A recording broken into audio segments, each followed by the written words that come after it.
Oh, Mike, I think we're live. You might want to put the dumbbells down. 998, You know what time 199, 1000. Buckle up and enjoy the ride. 1001, 1002, 1000. Mike, you're live. Oh, we're live. Glad you can I count don't to know. 1,000. I don't know if you heard me counting. I did over 1,000.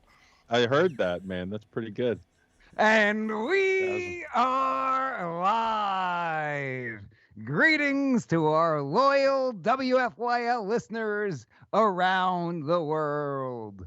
Welcome back to your Philadelphia live stream, only on the Freedom Station. I want to thank each and every one of you for tuning in once again, because you still have the right to hear and the right to be heard. Ladies and gentlemen, my name is Mike G. As always, with me are Philly Chris, Russ the producer, and Liberty Lee. And you're listening to Mike G in the Morning with The Law Matters. And you can listen to our program every Friday at 7 a.m. Eastern, only on the Freedom Station, WFYL. So let's be heard. I want to remind our listeners that you can participate in the free and open exchange of thoughts and ideas throughout the entire week by visiting MikeGinTheMorning.com. What's it called, Philly Chris? MikeGinTheMorning.com. Sleepy Russ, are you there? MikeGinTheMorning.com. Liberty? MikeGinTheMorning.com.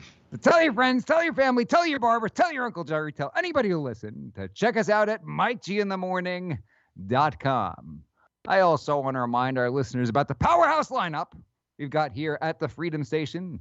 We've got Ben Shapiro bringing you the Ben Shapiro Show weekdays from 3 to 5 p.m. Scott Adams coming at you with the Scott Adams Show weekdays from 9 a.m. until noon. We've got the one and the only Dan Bongino bringing you the Dan Bongino Show from noon right until Ben Shapiro.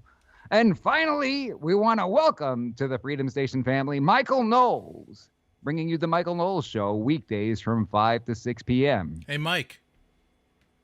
Yes, sir. We actually have another one. I forgot to put it in the PowerPoint. Okay, so You why ready? don't you go ahead and let everybody know? Okay, so in addition to welcoming Michael Knowles, I'd like to welcome Rick Michael Crump. Smalls from Yeah. 6 o'clock until 10.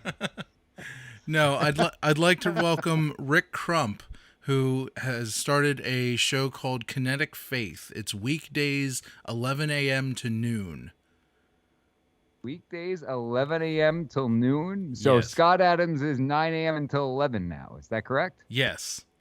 And Rick Crump, welcome to the WFYL Freedom Station family from 11 until noon on weekdays. Yes. We got to get Rick on the program, maybe. What do you think? I think that's a great idea. Have to do it. That would be excellent. Always great to have fellow Freedom Station family members on the air with us. And with that, you know what time it is. Buckle up and enjoy the ride. Hit it, Russ. You know what time it is. Buckle up and enjoy the ride.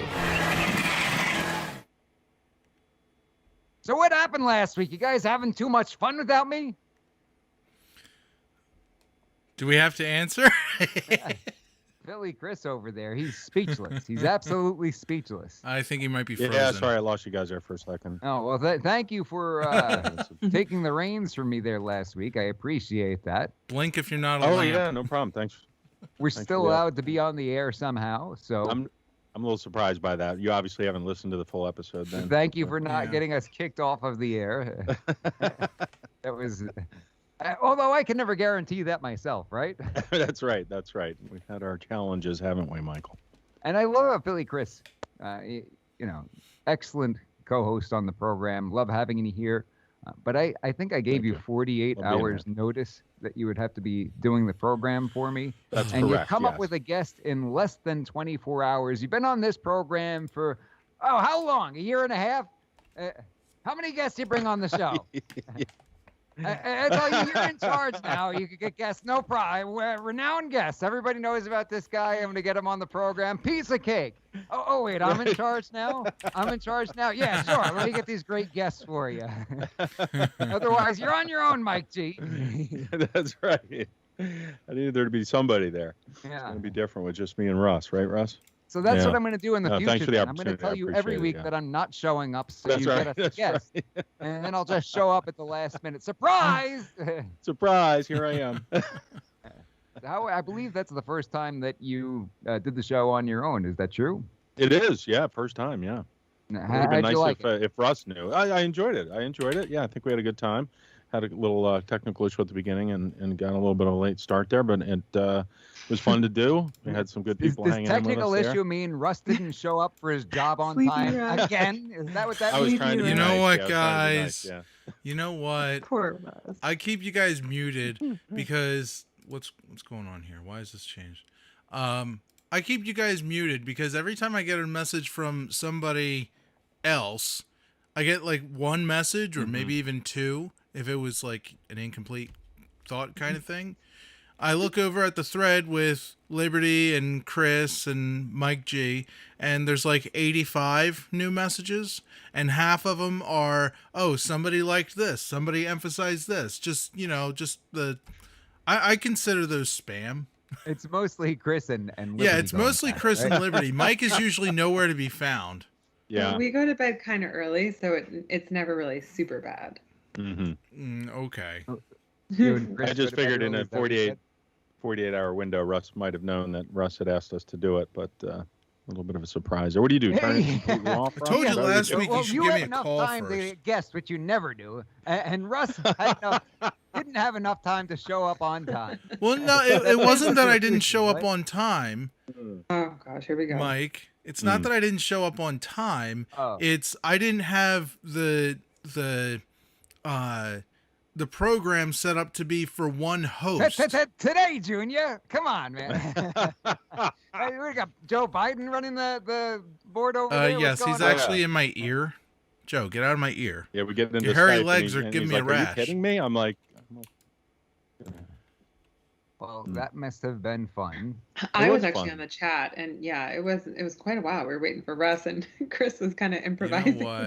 You know what? Yeah, I'm like chatting people up. Thanks for everybody who stuck around with us. We got a few more subscribers too, I think. So we'll give Russ credit for that. We got a comment right away. Rita says, "Hey, Mike, we missed you last week." Well, I missed you too, Rita. Thank you so much. I missed him too, Rita. It's good to be back. It's good to be back. You know, it's interesting because I feel like I've been gone for a considerably long time. I know that we only took 1 week off, but that leads to 2 weeks in between. And usually interacting with the listeners and the audience throughout social media, different platforms throughout the entire week. So it's almost a daily thing. But in these 2 weeks, I really haven't been involved with any of the social media or anything like that.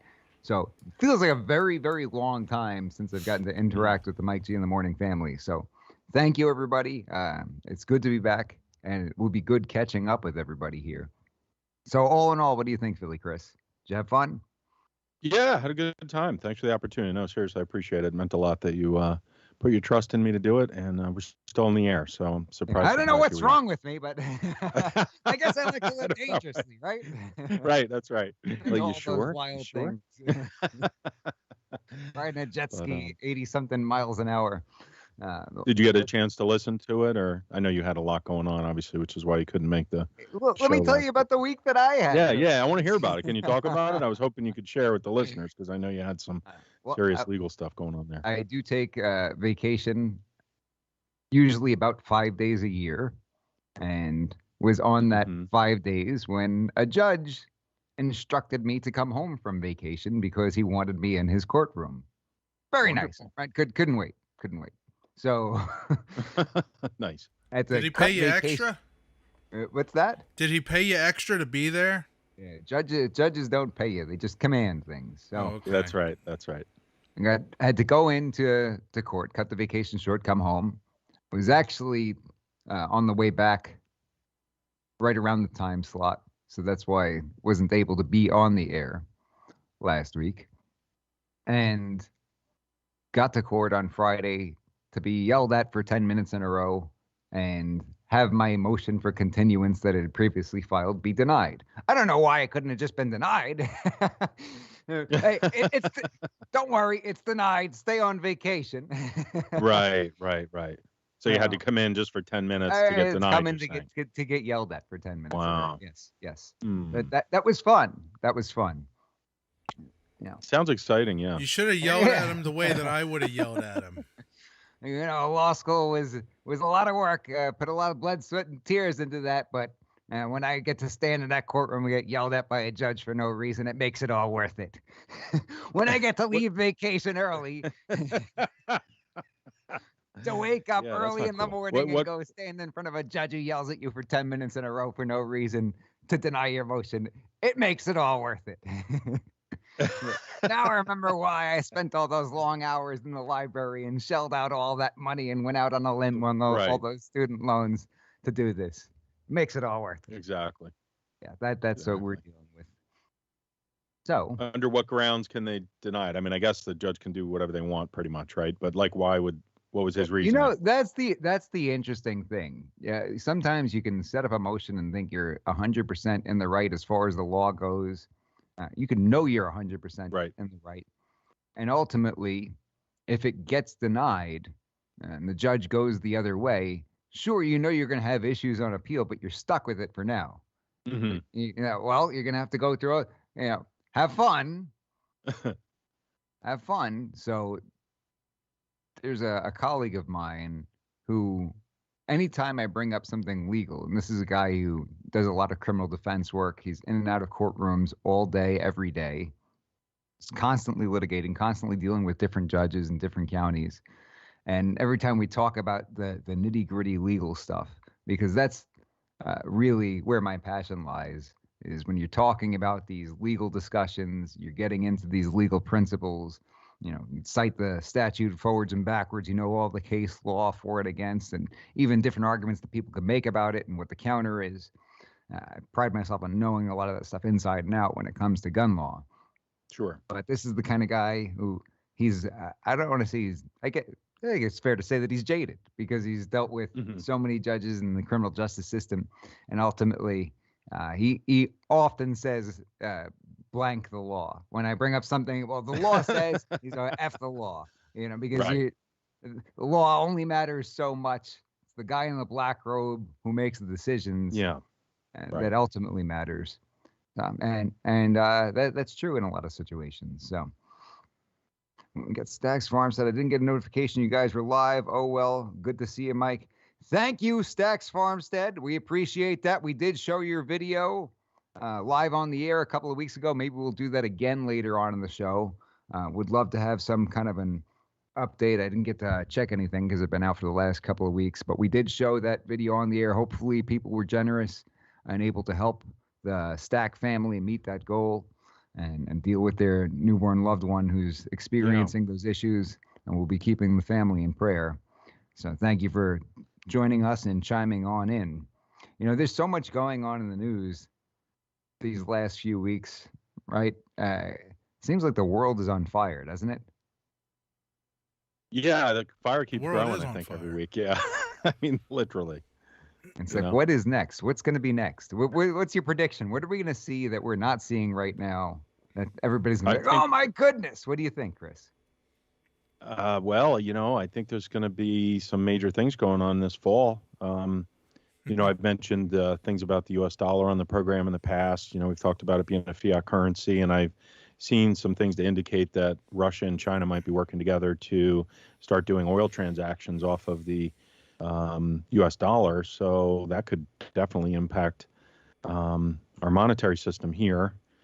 And what's not going to happen at this point? Inflation's through the roof. I was listening to Biden's speech earlier today, and I, basically zero confidence in what he's trying to do for us, because pretty much whatever he says, it's the exact opposite. And he said he's going to make things better. So I doubt that'll happen. But yeah, man. So when he said if you wanted to talk to a man on the moon or an ET or something, it was the opposite of that?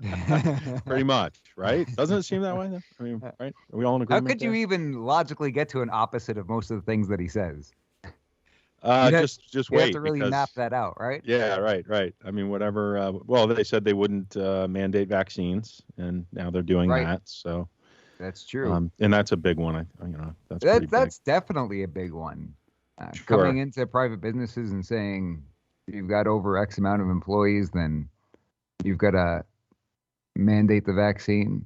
And the federal government have the authority to go in there and do that. I mean, they went from saying they wouldn't take a vaccine created by Trump to then being enthusiastic about the vaccine to basically mandating. Wait, when we said we wouldn't take it, we meant you have to take it no matter what. That's what we meant. Right.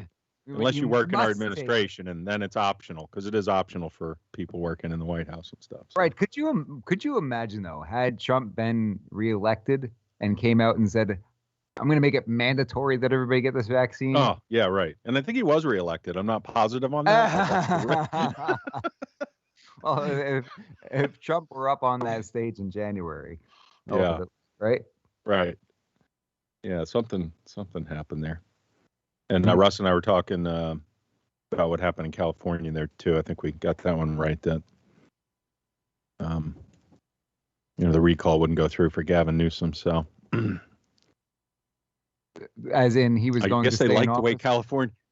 Yeah. I mean, what were the chances? I think there's twice as many Democratic voters out there, so that's a pretty big obstacle. But then also there were quite a few Republicans showing up at different polling locations to vote, and they had already voted. So, sound familiar? Oh. No, that's all. California has had a successful recall take place before, though. No? Yeah, I think they did. Arnold Schwarzenegger? Arnold Schwarzenegger, that's right. Yeah. But he doesn't care about freedom, so. Yeah, that's what I was saying. I forget who it was. It might have been Curtis Sliwa, who's running for mayor in New York City right now. When he was a talk show host, I think he called him Bill Clinton on steroids. Oh, is that right? If I'm not mistaken. Yeah. Bill Clinton on steroids. Got a couple of comments. DG, welcome back. Mike Chris held the fort down well. Russ, well, I believe it. Thanks, DG. I believe it.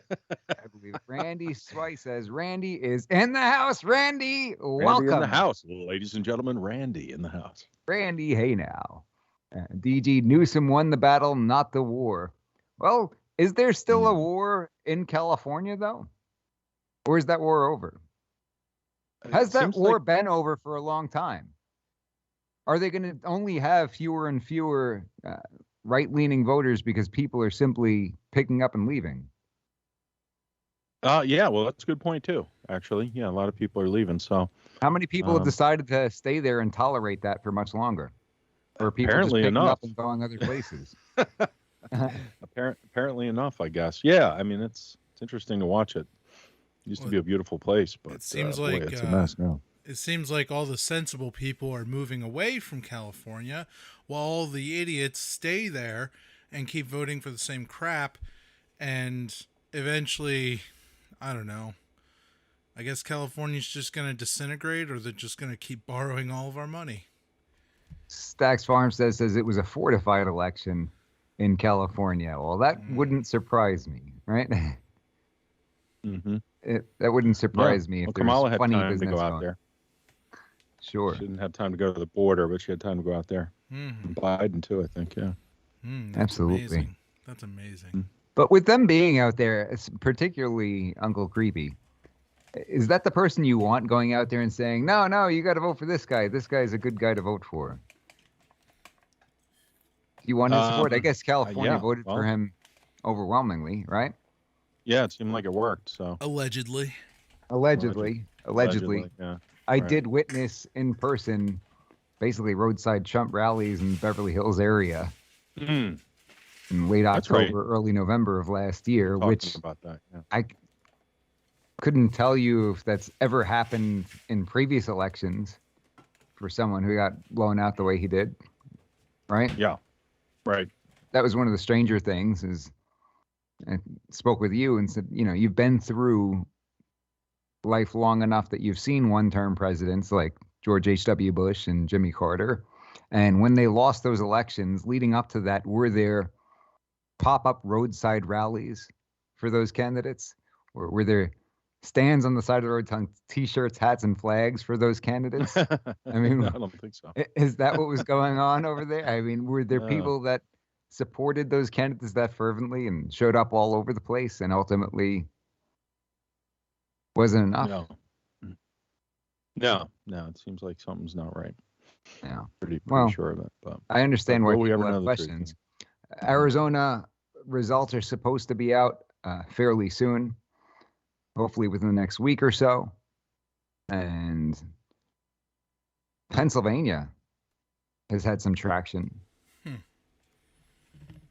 know about that? I've heard a little bit about it. No. Just a few hours ago. I know that a few weeks ago, we were talking about Mastriano getting kicked off the committee and his entire staff fired when he was getting ready to send the subpoenas for the forensic investigation. And now, all of a sudden, Republican leadership has had a little bit of a change of heart because they shut this down. And ultimately, it sounds like they're going to be on board with some kind of an audit. Maybe, I don't know. I am not I am not hopeful that these people who were shutting down the old efforts are going to come in and their effort's going to be totally legitimate. Sure. Is that concerning that you have somebody who wanted to shut down the effort and now they're gung ho. Now they're going to do the job. They're going to do the job themselves. Right. These Mitt Romney types, right? Exactly. Jeremy says definitely not for Carter. Definitely not for Carter. Or his pop-up rallies on the side of the road and everything like that. No. So, guys, I had a sudden change of heart. Now I really want to pay a lot of money for gas and food and other stuff, and I really want a tax increase. Well, yeah, sure. Biden commented on the gas prices today. He said something like, gas prices are higher than they should be, and he's looking into it. So, don't worry. I'm so glad. That instills so much confidence in me. They seem higher than they should be. Pretty sure your policies are making them higher. Maybe your policies suck, Grandpa. Couldn't imagine what it is. Yeah, I don't think I remember Trump complaining about something like that. Like when it's his own administration, you just go out there. Like, we need to fix this problem. Okay, well then go fix it. Right. So what are some of the pros and cons of California? Because they're going to stay with this governor who is very pro shutdown and anti-freedom, and they've got a homelessness problem. There's no doubt about that, right? Yeah. Seeing the videos of it, it's quite astonishing. Although I did see some similar things down in Center City there for a while, and still, in this area, it's worse than it was. Yeah, with people in tents and. Actually, I was just down in Philly not long ago at the Walmart off of Columbus Boulevard, and there's that brand new pier that they built. It's a beautiful pier. I don't know how many listeners have been down that way, but if you get a chance, you can check it out. You get a nice view of the water, and people are fishing. And there were tents on that pier, on the brand new pier, and then the defunct pier next door, there were literally like 10 tents, which was all new in probably the past couple months. I took a walk over there to see if anybody was around, but I couldn't find anybody. But clearly they were living there. So, I mean, hey, it's rough. It's a rough time. I feel sorry for those folks. Yeah. Down on their luck. But yeah. But it shows that these people's policies are not making it any better, right? The Democrats are coming there. We're going to save all the poor people, and we're going to, really stick it to the rich, and we're going to solve all these problems. They don't. Sure. They don't. Right. You go there and see with your own two eyes. I went down to Santa Monica, and aside from the tents and things of that nature, you've got rows and rows of abandoned cars. Well, I shouldn't say abandoned cars. They're non-functioning vehicles that people are living out of. Right. That's right. All up and down the sides of the streets. And it's it's where these people live. You see these old, beat-up vehicles that are not functioning. And that's where people are living. Those aren't beat-up vehicles. Those are houses. They're houses. Well, that's really what they are. Yeah. They're under construction. Just calm down. It's sad. 12% energy tax, lifetime welfare for Afghans. Yeah. That sounds like fun. Pros and cons. Why not just take all my money? I was walking down in Beverly Hills on Pico one day, and just out of nowhere, there's a gentleman who appears to be homeless, just drops his pants and starts urinating on the wall right behind me. Doesn't everybody do that? That's always Yeah. fun. I tried to get my video out and make a Mike G in the morning video. This is what you get with Democrats in California. I think we saw it. Weren't we together when that happened in Manhattan? Yes. Or maybe, remember that? You Yes. know, Right like near Times Square or something, I think. You would- right? Yeah, it's something about New York and California. People have the sudden Right, urge right. to just urinate in the middle of the streets. But didn't you Well, tell me they changed the law where it's That's basically right. legal No, to you know, just do that? Yeah. Democrat knucklehead in New York made it okay, basically. He's like, we don't mind. Stop We know how harassing hard it these is to people. find a bathroom, so you can just, Stop harassing these people just trying to urinate in the middle of the street. What's the big deal? leave them You know, alone, would you? the least they could do is at least put those little urinal cakes and have designated areas for it. You know, like at least have designated areas. Like, hey, you guys, you can pee on the street. That's fine. We ain't got no beef with you. But Right. please do it in these designated locations. You know, kind of like when you go to Disney World and they have those cigarette places. You know, where people can go to inject cancer in their body.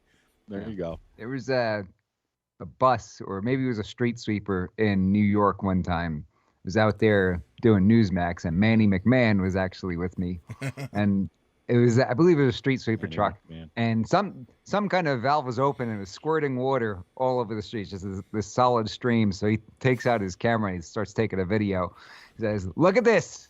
Right here in the middle of the streets in New York City, you got this truck urinating. This is what you get when you get a Democrat mayor." This truck said, "Look at this, disgusting, right in the middle of the street. This truck's allowed to urinate in public. It's probably washing the urine. Everything's allowed. actually. Yeah. It's not criminal anymore." No, of course not. Randy says, "Rapid path to citizenship for Afghans with unlimited chain green cards for family." What could possibly go wrong, right? Why don't we just Yeah, why don't we okay. just change our country's name to Afghanistan and be done with it? Can we just fast forward here Yeah. to the I- part where they We're getting take there, over? Russ. Got to feel bad for some of those people who are born into that over there. We're not going to overlook that and just ignore that it's true, but you got to have some kind of common sense here. Mm. I mean, your job is to protect. The government's purpose is really to protect the God-given rights of its citizens, right? Defend our borders and protect our God-given rights. The idea. Obviously, they want to do everything but that. Mhm. But really, when it comes down to it, that is the government's sole purpose. And getting involved, the government's had its hands in far too many things that it's got no business being involved in. And that's why this country is in so much trouble. Hmm. It's not even about whether certain policies are a good idea or a bad idea. It's more that we've lost sight of, does the government even have the authority to act in this manner? Do they have any business Sure. being involved in this field? Or is this something better handled by the family unit? Or is this something better handled by the church or whatever other section it may be? But Well, the ultimately, level of failure is mind-numbing too. You know, when we reflect back on 9/11, for example, and then the Patriot Act was put into place, which basically took away a lot of civil liberties and gave more funding to the government and these three-letter agencies to spy on basically Americans, and then you fast forward to where we are now with the wrap up of the war. And, I keep thinking about how they claimed they had no idea, how Biden was saying they had no idea that Kabul was about to get overrun, yet they can find a car with a few missiles in the back seat and then hit it with a drone strike. Like, how is that possible? Right.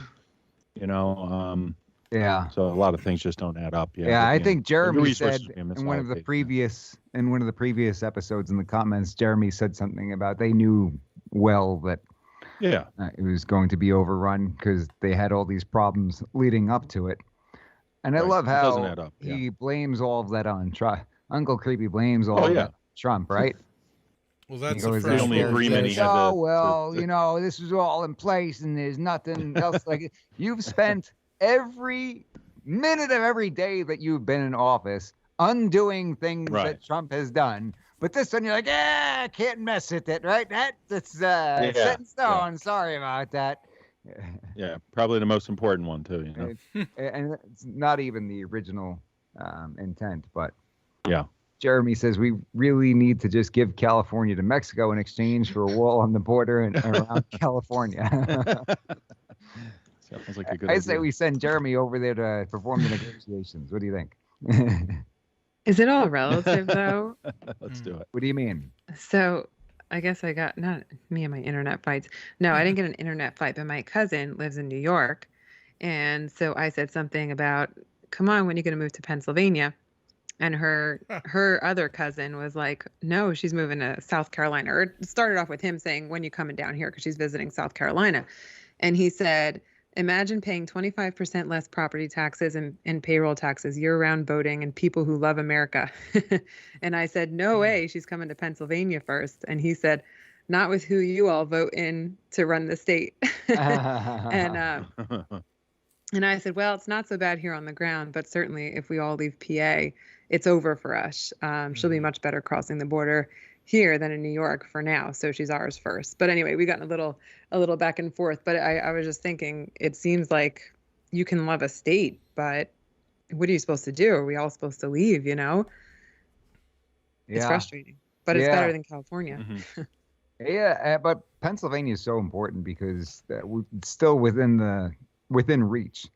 And I have heard a lot of people who are leaving deciding that, hey, you know, I don't want to be involved in this toss-up, so to speak, where you've got Governor Wolf and you've got an electorate that votes for a Democrat presidential candidate. And so they pick up and they go to places like South Carolina, or they go to places like Florida or places like Texas. And that's great for those states that they got good patriots moving in, but it's terrible for Pennsylvania because we need everybody that we can get over here. For voting.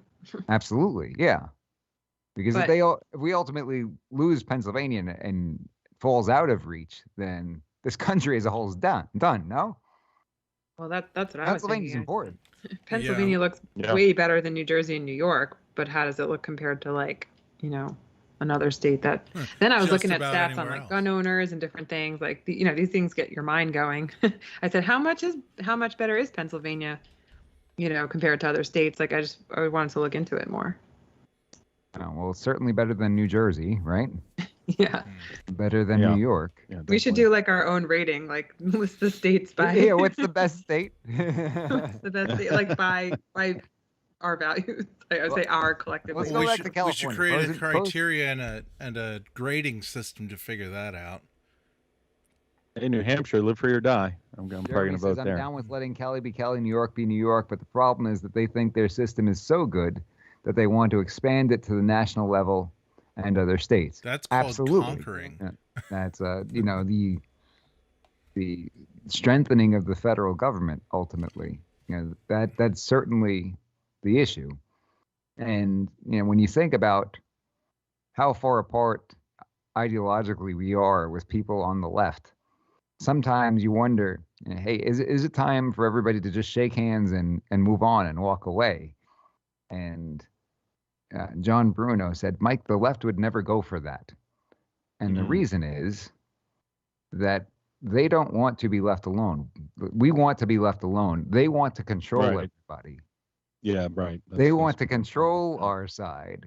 And so they're not going to accept this amicable breakup, so to speak. Right. DG says, I would leave if I didn't have kids in high school. Don't say that, DG. Don't say that. Can't have you leaving. Yeah, we can't have that. That's not cool. Are you being sarcastic, Russ? No, because the thing is, if DG's your biggest fan, Russ, you know that. That's right. That's right. I know. But you know, if all of us reasonable people get up and leave to a better state, and there's a few that are worse, but not many.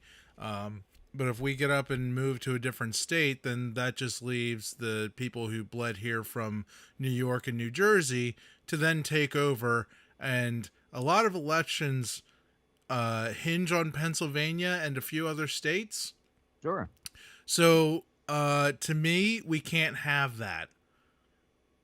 So you'd rather be on DG's side and have DG stick around regardless of whether you guys fight like cats and dogs. Yeah, because arguing in a chat is one thing. Voting when it comes down to it, you're on the same team. When it comes down to who runs the country, I'd rather be on the same team. Yeah. Unless DG's like a well, Democrat. this is a really beautiful moment, I'd say, right? Yeah. Shut Poetic. up, Mike. Don't make him mushy. Russ wants DG to stay. Russ wants. That's really Don't make sweet, him Russ. mushy, or I'll have to kick your heads off. Russ and DG sitting in a tree. Dude, DG's like 50. Sounds romantic. No, What's here wrong we with go 50? again. No offense, Oh, DG, 50. but you're kind of old. DG's gonna. What does Russ even know about DG? You said you met DG. I did not. What are you talking about?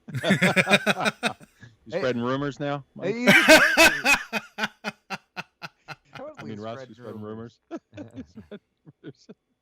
Oh, DG's getting tissues. That's very sweet. God. DG threw Russ out of the tree. He broke both legs. Right. He threw himself out the tree. Starting in October, San Francisco. Yeah, I threw myself out the tree. Don't even give her the credit. Starting in October, true? San Francisco is going to be paying high-risk criminals not to shoot any. I did hear this. Wow, That's just like organized legitimately true, crime. and it Pay sounds like people it could not be. to shoot somebody. Yeah. Really? Yeah. Wow. It would be a shame if something would have happened to that business of yours, capiche? Where's my protection money? Do you think all legal gun owners can get that money, right? I don't know. Jeez. Why not, right? Because we're always being accused of being the problem as being gun owners. So how about Sure. all the folks who have never I'm going to change harmed my name anybody to in their Paulie entire Cicero. never harmed anybody to start getting paid for that, right? Put Hey, your money where your mouth is. Gun owners are really the problem. Put your money where your mouth is right on. and pay up. Like the old bumper sticker, Ted Kennedy's car has killed more people than my firearms. Oh, man. Right. right. Chris Yeah, has got to that's be true. on a delay right Yeah, now. everything's backwards. Oh, Chris is on a delay. I say something and he doesn't react. I'm like, man, I thought that was funny. And then like 3 Sorry. seconds later, he's like, ha, ha, yeah, good one. Still delayed? Fix it, Russ. That's just his old man mind buffering. That You remember could be the it. old days of YouTube where it would just constantly spin? That's how Chris. Where's that spinning Apple thing? Hang on. Spinning. My 120 years in the Senate with Biden. You know the Yeah. the spinning Can you beach list ball. any pros about California? Pros about California. It's not near us. It's as far away as I possible. know. Right. It's the sunny, farthest and state it's a from shame. us. It's Yeah. always sunny in It's Philadelphia. sunny, and it's Right. a shame Jeez. that, we Yeah, can't beautiful experience weather in Southern California for sure, right? Mm-hmm. Any other pros No, it's a about beautiful place.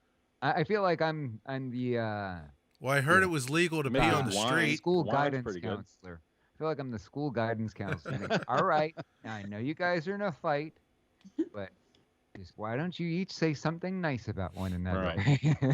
Come Start up with there. something complimentary about the other person. What's nice about California? Go. You can pee on the street. Oh, yeah, right.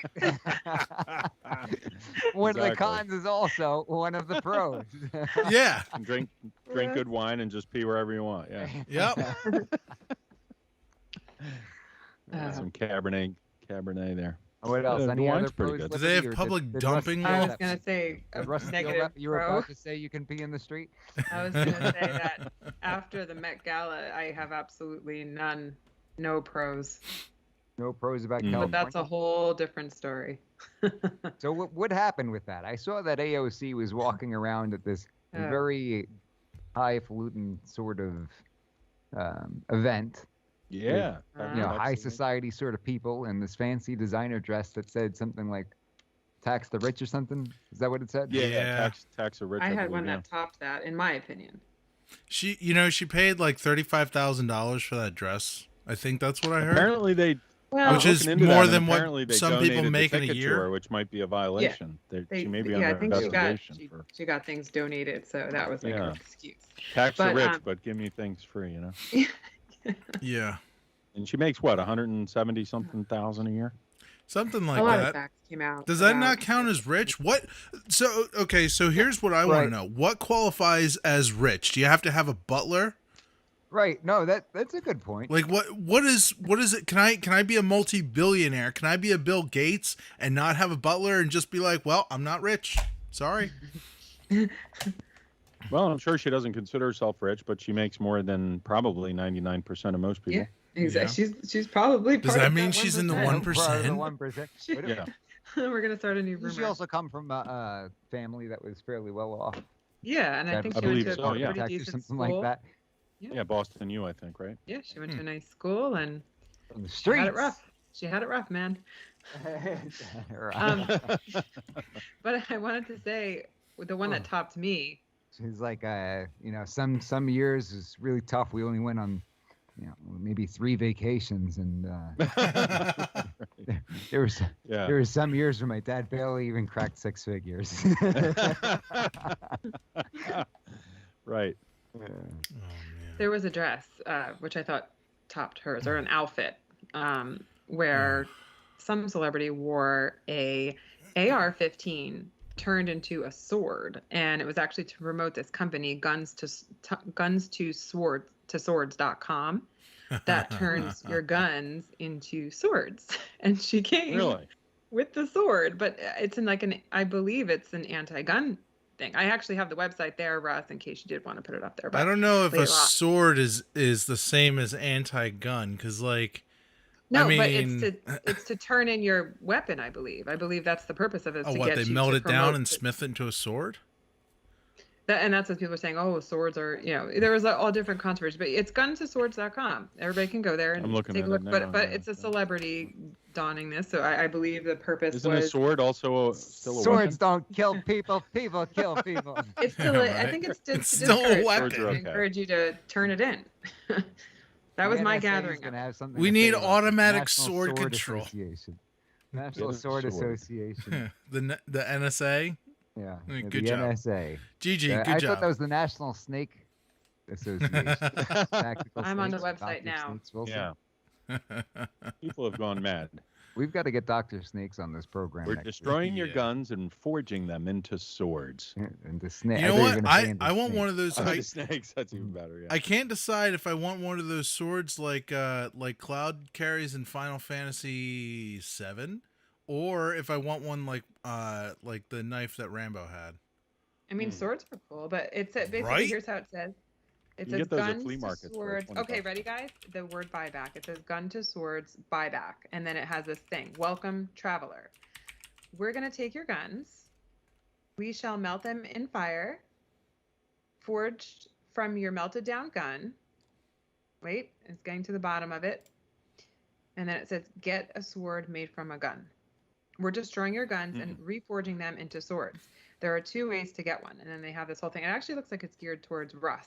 If you look at Jeremy's got the winning comment. Haven't these people heard of a bag of bees? Yeah, turn your guns in, we'll give you a bag of bees. Your gun and we will melt it into a bag of bees.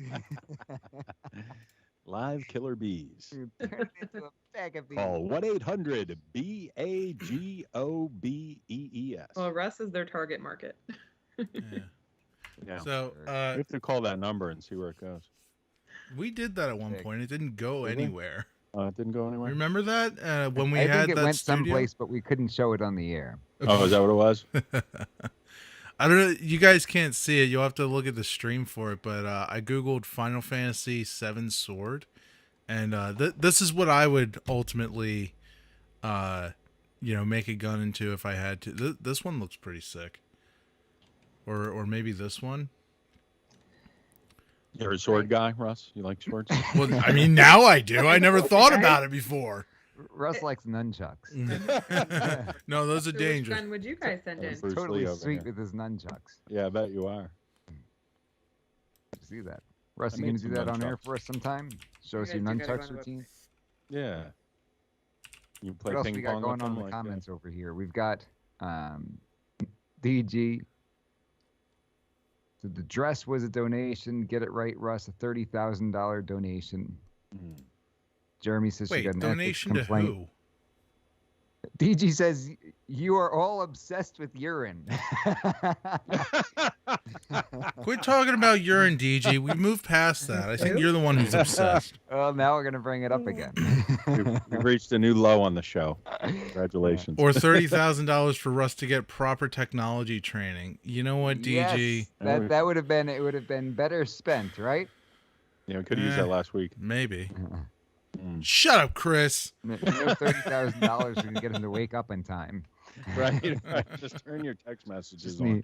How many people are you getting text messages from, Russ? That's what Nobody, just you guys. I get one from I get one how from much from Susan once in a while. Clock and a good attitude. How much do we need for a clock and a good attitude? $30,000. That's what we gotta get for us. My price is $30,000 for the good attitude. The clock is probably $20. Starts at $30,000. It's at $30K, huh? So if we come up with $30,000, you'll have a good attitude. No, if you buy me a house, I'll have a good attitude, and also pay any kind of subsequent property taxes. DG says, Russ, I swear one day this 50-year-old is going to open up a can of whoop ass on you. That's funny. Awesome. You know what? That reminds me of a clip. Maybe I should save this for after we're. Chris, did you put that done video with in the doc? The Uncle Creepy video? Yeah, it's in there. Sake. If Russ has the doc open. You guys are really gonna make me do this. Yeah. Well, while we're at it, anybody have any ideas on job. top 3 states? Top 3 states. Oh.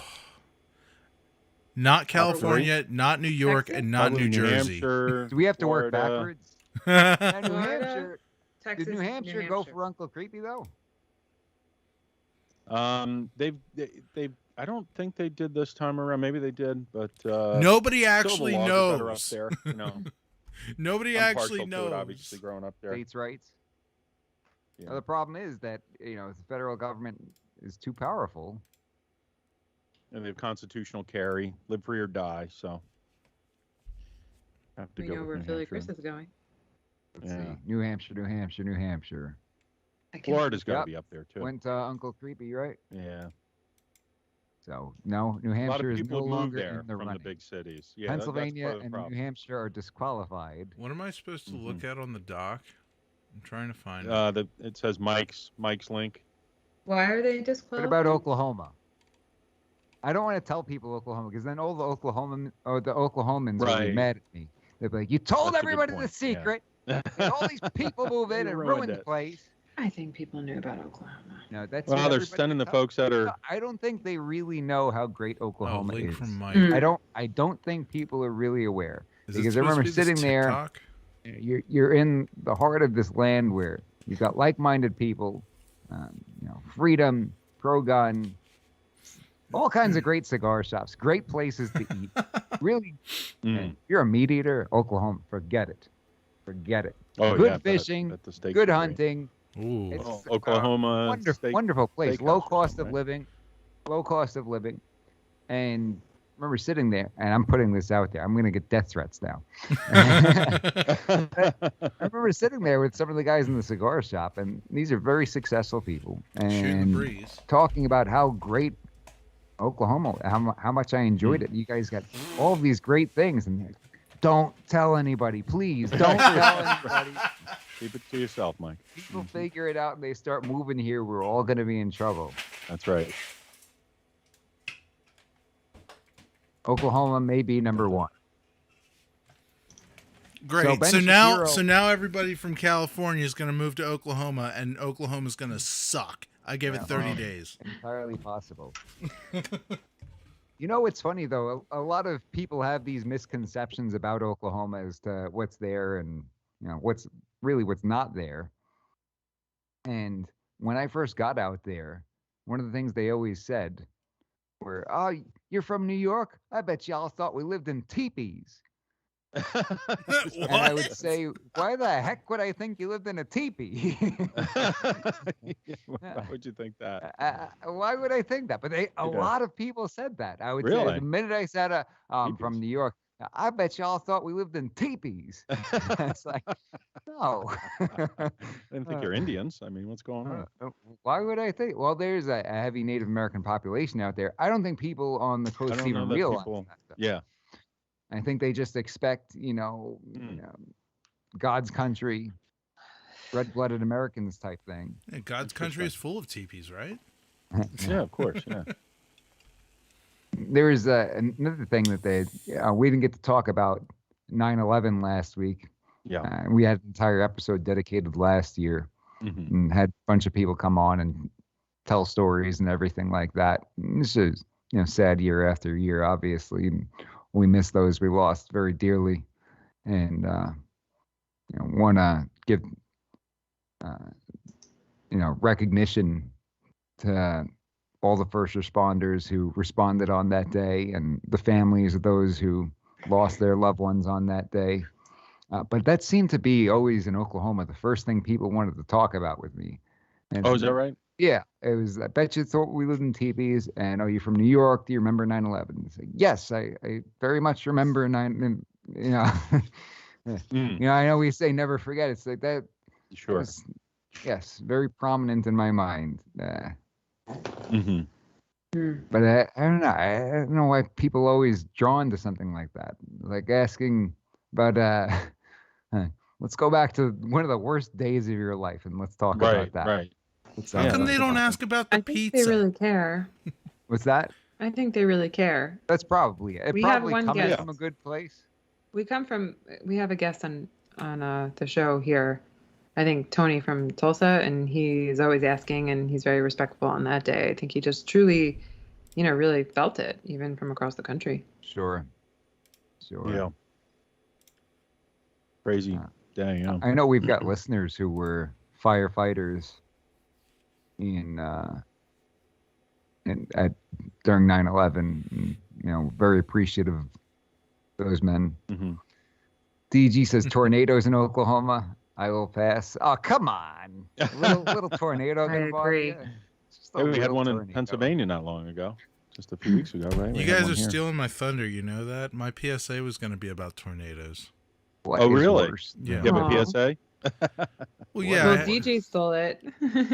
Well, no, it came up. Manny McMahon. Yeah, just kidding, DJ. You stole it, DG. I'm just. Manny McMahon already did the tornado. Yeah, I know. Well, you know what? I ordered the movie Twister on Blu-ray, and let me tell you, when that movie is in HD, it's a lot scarier. Sure. Like the tornado scenes. I know it's all fake, but it is rough. It would mess my hair. Good job, GG. But you don't want that. There have been a few tornadoes in Pennsylvania before. Do you people? We had one a few weeks ago. Yeah, right? Didn't one hit Delco? Yeah, the last couple of weeks. Somewhere like that. But does anybody in Pennsylvania know what you're gonna do if you hear a tornado? If a tornado touches down and you're nearby, where are you running to? Get in your basement. Do you have a game plan for this stuff? It's the lowest floor. Go to the center of the room, right? I know that when try to get under. I've probably been in 7 or 8 tornadoes total with time in underground. Oh yeah. And one of the things we did, we'd go to the bottom floor, get into this closet with interior walls, and put a mattress over the door in the closet. Wasn't that just every Saturday night, Mike? Yeah, right. We smoking cigars in there. Right. I do remember one tornado in particular. It was supposed to be really, really bad. So we all got our chewing tobacco and a bunch of pizzas and went in there. And we were like, well, if this is going to be it, then we might as well have fun on the way out. There's this one dude. There's one dude. He may be listening right now. Oh, no. I won't mention his name, but really, really tough guy. He's from California. Really, really tough guy. People would look at this guy and just not want to bother him. Just stay out of this guy's way. And and the first time he was in a tornado from California, I could swear there were tears in his eyes. And I'm like, come on, man. We're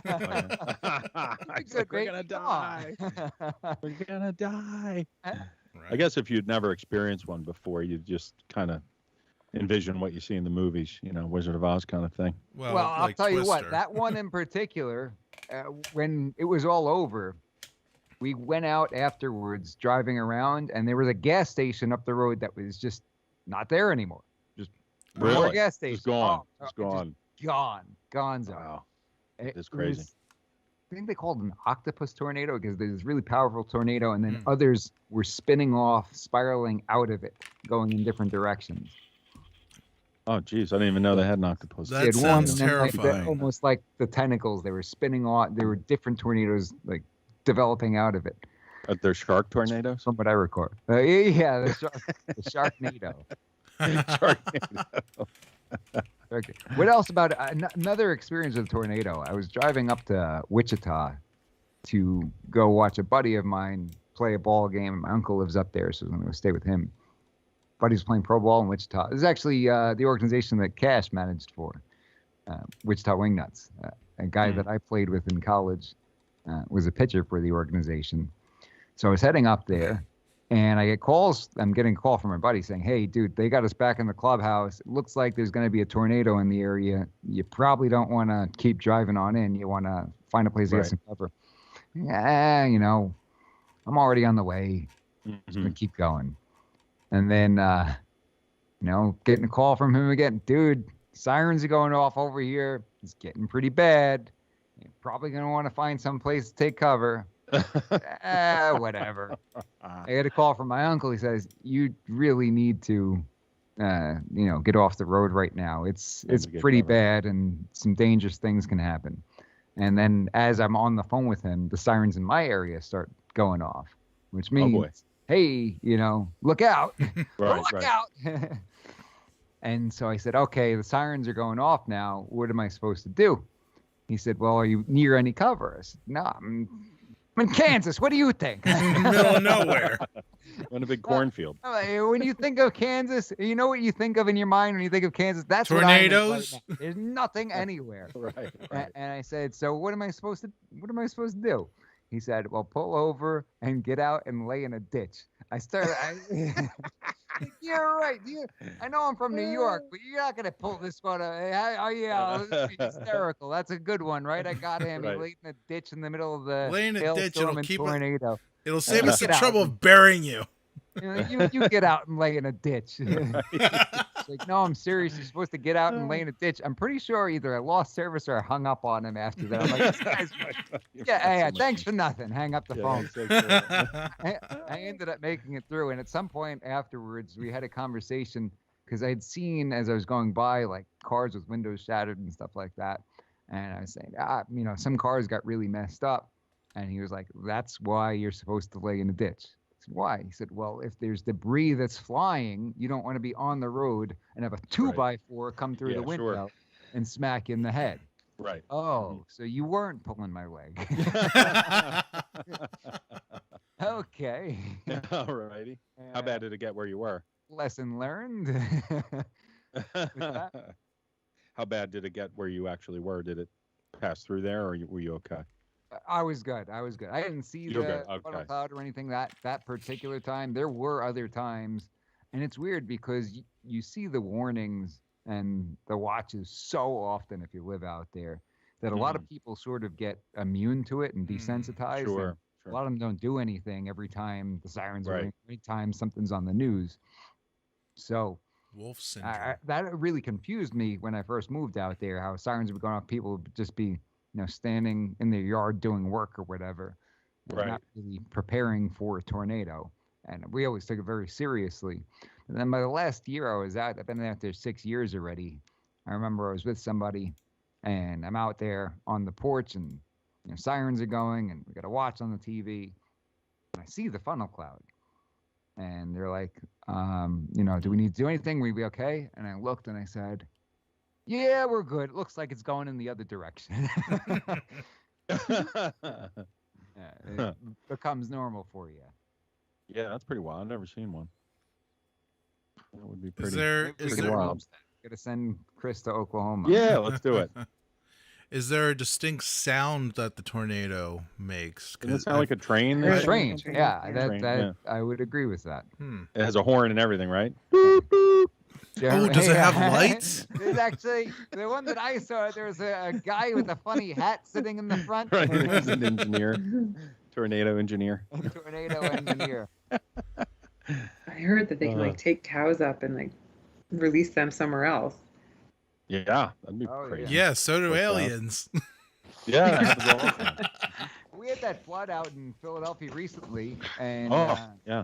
One of my buddies lives out in Manayunk said that he saw an Audi just floating down the street, brand new Audi. Just floating. Really? Oh man. Yeah, Manayunk really got hit hard. Yeah, it was worse than. Yeah, I took a walk over there after that, and it was crazy. Yeah, you took a swim. Yeah, took a swim pretty much. Did you have a a days later. Tesla to get you out? What's that? Did you have a Tesla to get you out? A submarine Tesla? Yeah, there you go. Submarine Tesla, good idea. Yeah, no, there's like a video out there where somebody's actually going through the water with a Tesla. Oh, really? Not commented on it. Yeah, I think it might be one of their new things. I don't know. Like an amphibious kind of thing. Like don't go invest in stock because of what I said. Instead of a tailpipe, they could have a thing where a propeller comes out the back of it and just go and just start putting around in the water. Well, why not? Well, they're electric, so you wouldn't have a tailpipe anyway. Jeremy says, I wish there were enough characters in the chat to be able to tell you about my experience in Biloxi, Mississippi. After Katrina, I was stationed at Keesler Air Force Base. Well, Jeremy, if you want to tell us about that, send an email. Just give me a thumbs up, and you sent in your telephone number previously. I can give that to Russ offline, and we can get you on with us to discuss that. So. Let us know in the chat. We'll do it live. Do it live, we'll Jeremy. do it live. Jeremy will write it, and we'll do it live. We'll do it live.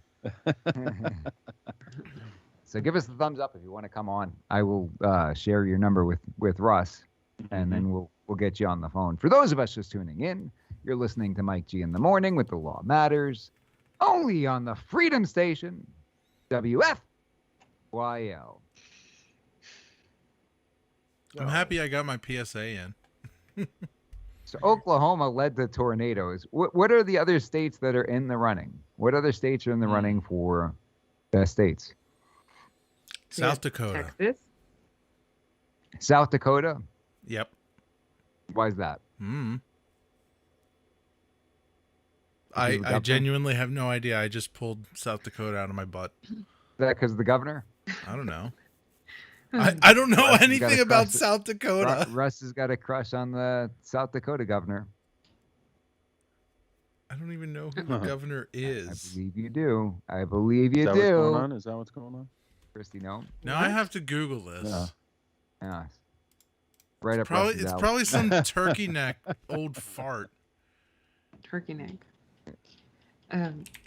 DG says yes, Russ. She is pretty. There you go. Russ's list. What is it? South Dakota governor? South Dakota governor. Yeah, Christy Nome. Have to have her on as a guest. Oh, I've seen her on. There's a picture of her like riding a horse with a flag. Oh, it's a different girl. There was a different one that I saw. Oh no, that's the one. Jeremy gave the thumbs up, so Russ, I'm gonna be. She looks like one of the substitute teachers I had years ago. Oh yeah? Yeah. Well, you had a very patriotic substitute teacher then.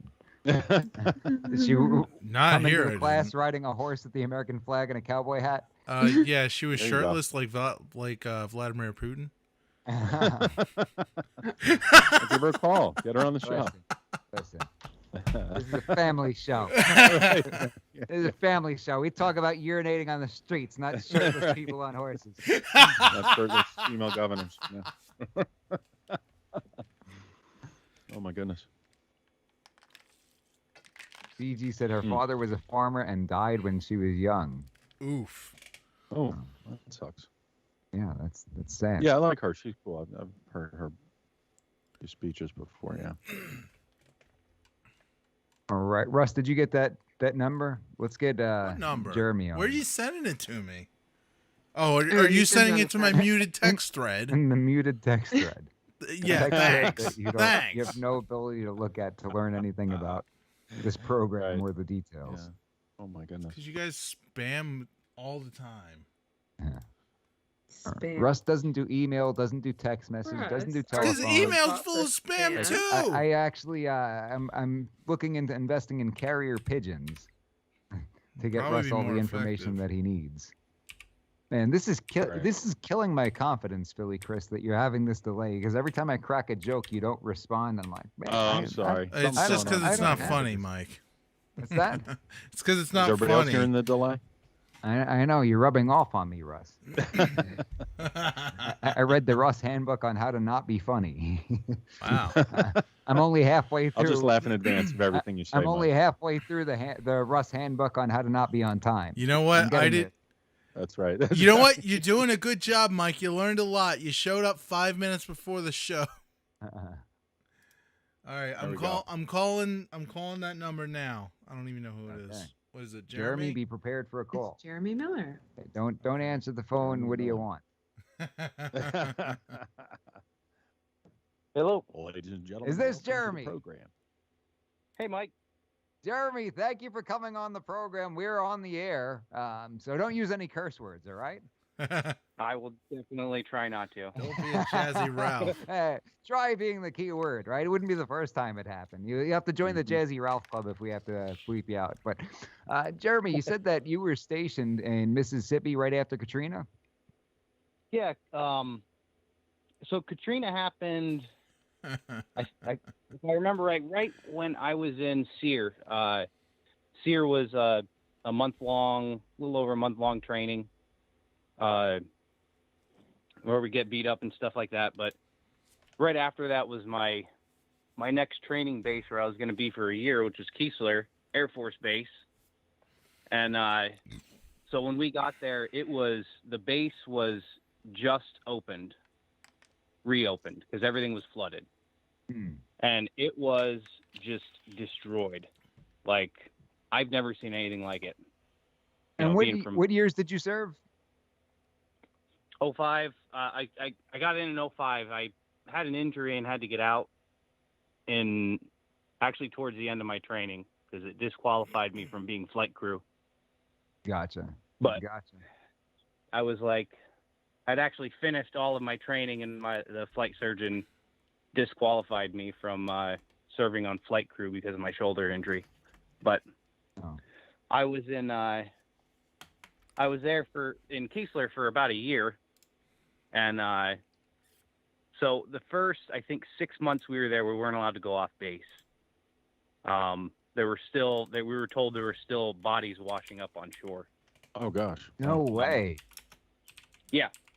Yeah, because the surge came in and trapped all those, there were people trapped in a stadium and things like that. And it got a lot of people and pulled a lot of people out into the ocean.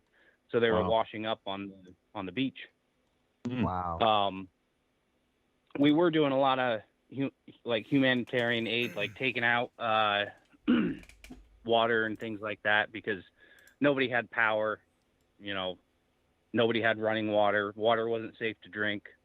So we were going out and delivering water. But when they finally opened us up to be able to go off base, it was like my jaw dropped because I was like every dumb airman. The first thing I did was buy a car because that's what you do. Camaros. And what's that? Is Camaros the old joke?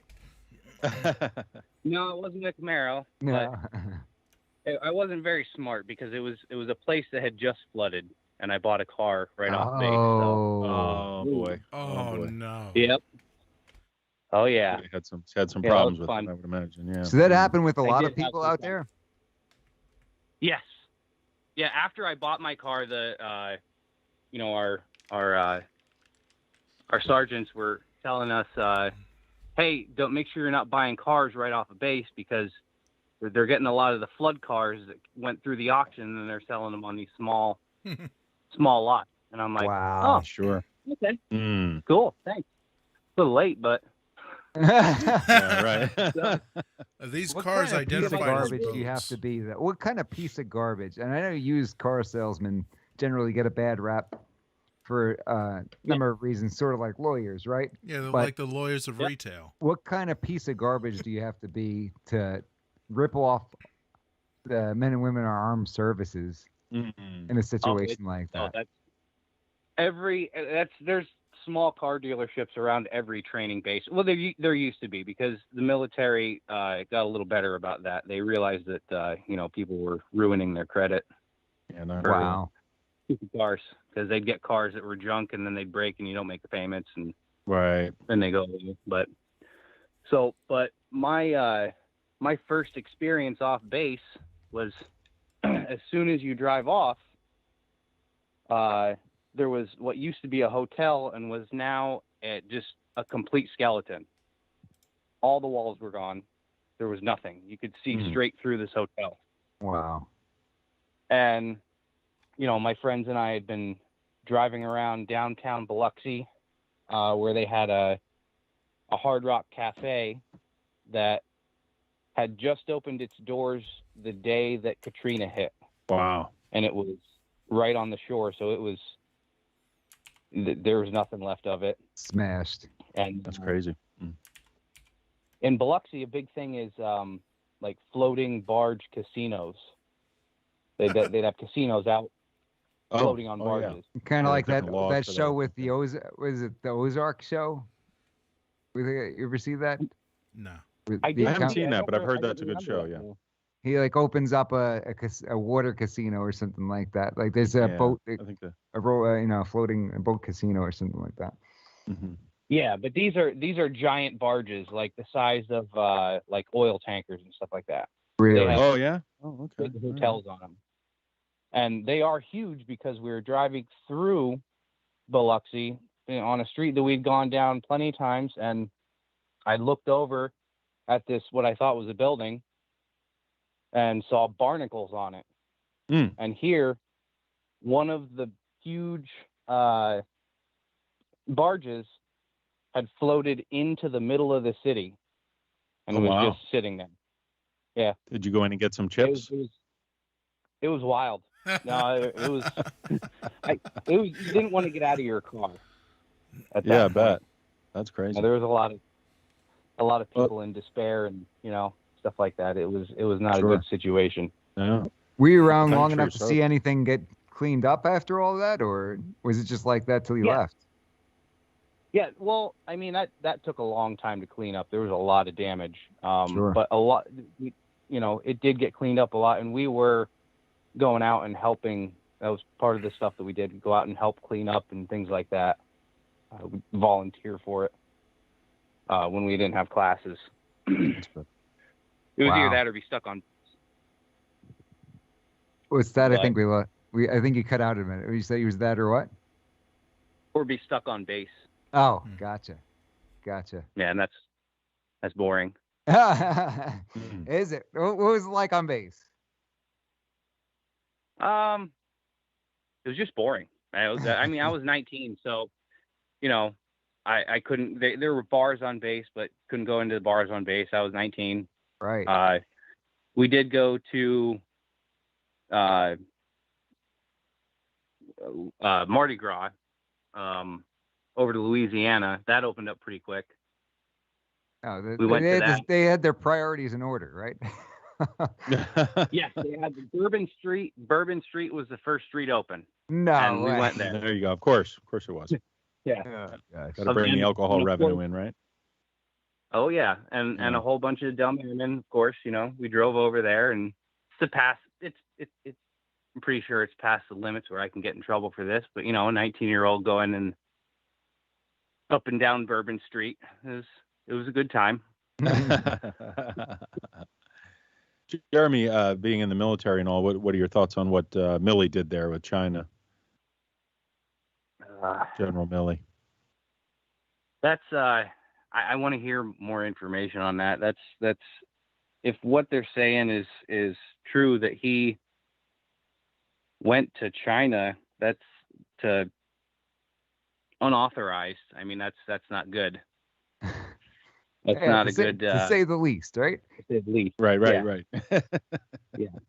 Yeah. Crazy stuff going on. Yeah. You know, it's really hard because I try not to listen to completely political sides on things. I have my political opinions, but sure, I try to get as much information as I can, and I'd love to know the context on that. I'm sure we never really will. Everybody's going to make hay with it on one side or the other, and but it's just it's a shame. Well, hasn't he come on out and basically said, not so much denied it taking place, but said, our country's in a tough spot. They needed me. Sure. Yeah. Is that pretty much what the statement was? I mean, I'm paraphrasing, obviously. I think they were trying to imply Trump was crazy and senile. Yeah. Which, From what I understand. I don't know if they've checked on Biden. There were two different things that I heard of. One was the conversation with Nancy Pelosi, which, I'm not sure breaking rules wise or in the military or that was really that illegal or anything like that. That, like I said, it's just coming out, so we don't know context on that. But sure. The one I think it's more about what was said versus the fact that they spoke. I think it might be more about the context of the conversation. But we'll see what happens. Yeah. But the one where he talked to China, that's and told them that, they're saying that he told them that he'd warn them if we were going to attack them. Now, if that's true, that's bad. Yeah.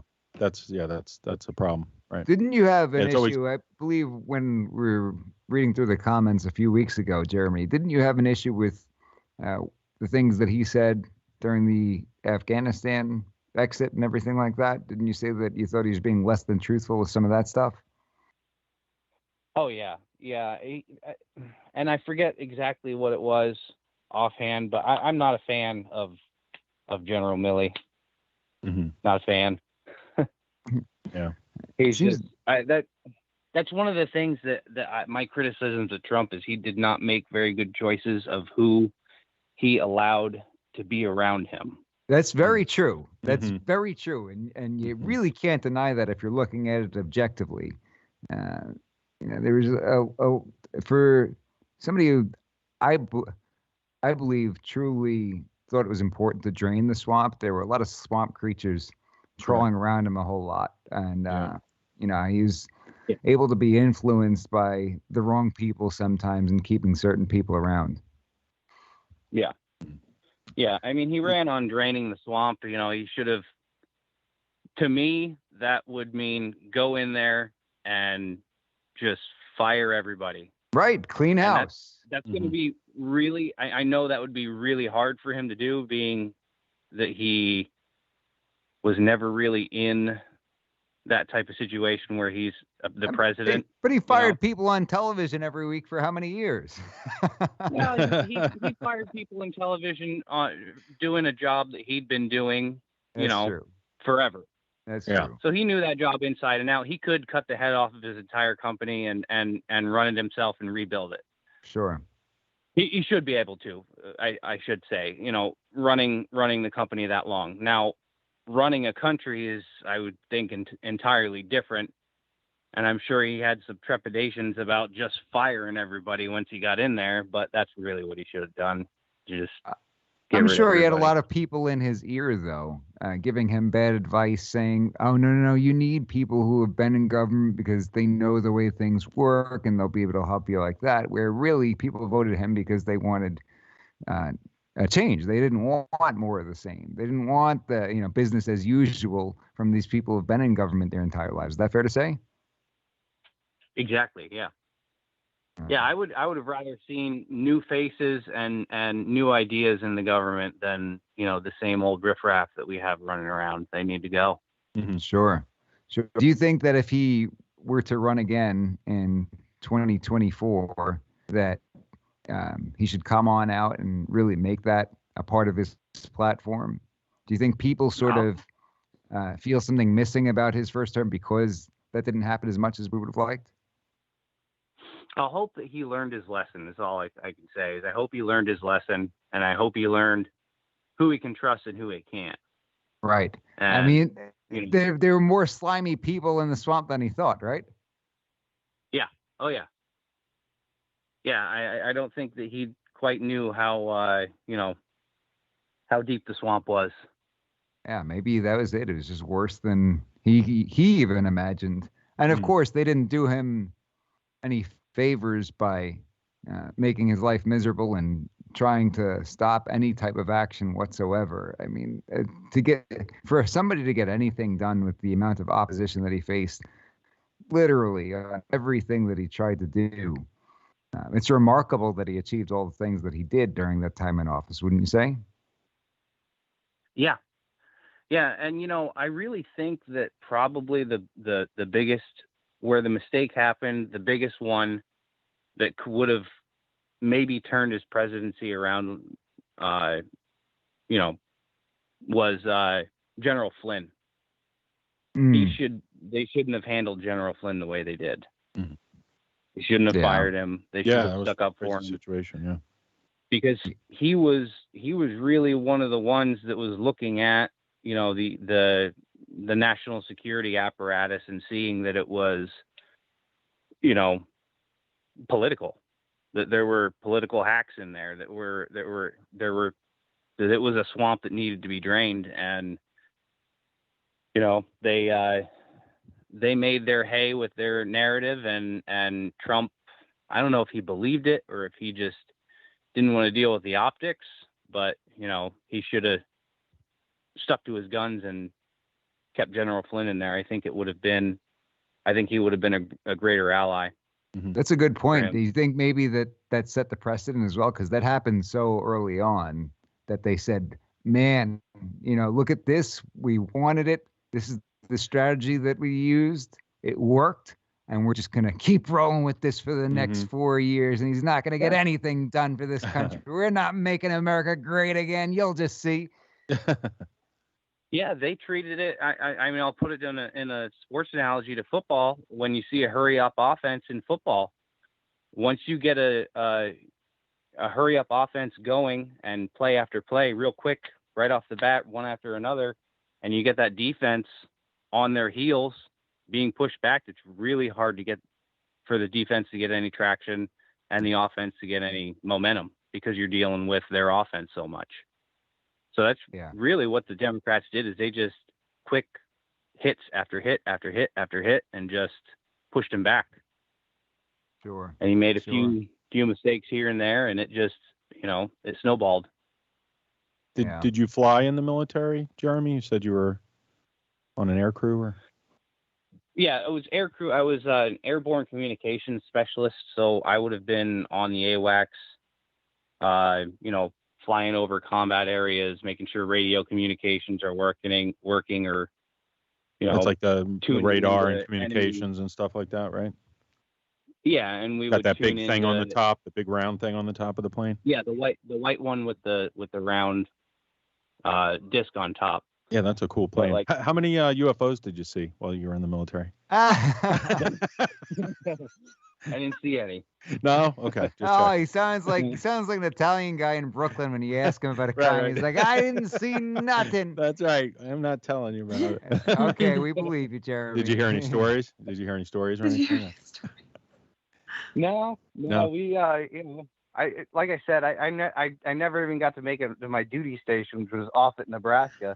Because I my shoulder, but okay, gotcha. It was, we went through all the training and everything like that. It was just, but sorry to hear you got hurt. That's too bad. Yeah. I think it was a combination of a football injury and then just making it worse. It was actually, my shoulders are pretty torn up. Apparently, I didn't know. Gotcha. Until they fell out of their sockets. Oh, ouch! Not good. Yeah, I dislocated my left shoulder in basic, and in SEER. I fell in the woods in SEER, and another time while I was exercising, it weakened everything and just falls out of socket now. Yeah, that's crazy. Wow. Sorry to hear that. Yeah, it's not fun. No, not fun at all. Not fun at all. Yeah, those are pretty cool planes, though. I've seen those. They almost look like they can't fly, but I guess they can. Yeah, you would think they'd be pretty non-aerodynamic there, but yeah, they usually act as a wing partially. That thing on the top, I think it spins too, right? It's spinning the whole time. That thing up there. No, I don't think the disc itself spins. I think that there's a radar spinning on the inside of it. Inside of it. Okay. Okay. It's just a cover on the outside. Gotcha. Cool. Very cool. I like aviation. Yeah, it was fun when we were. What's that? We can hear you.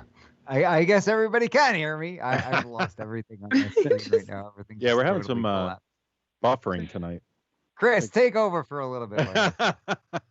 Having some trouble over there. How's the North Pole, Russ? You having technical difficulties at the North Pole? We need to get you a T1 line up there. Yeah, is Russ there? Yeah, I'm here. I'm just listening. Yeah, there he is. I think Russ has to be here. If Russ isn't there, then we're gone, right? Yeah, if I'm not here, then can the listeners hear us okay? Can DG, everybody you still hear? there? DG, come in. Hello, DG. DG. Mike G in the morning to DG.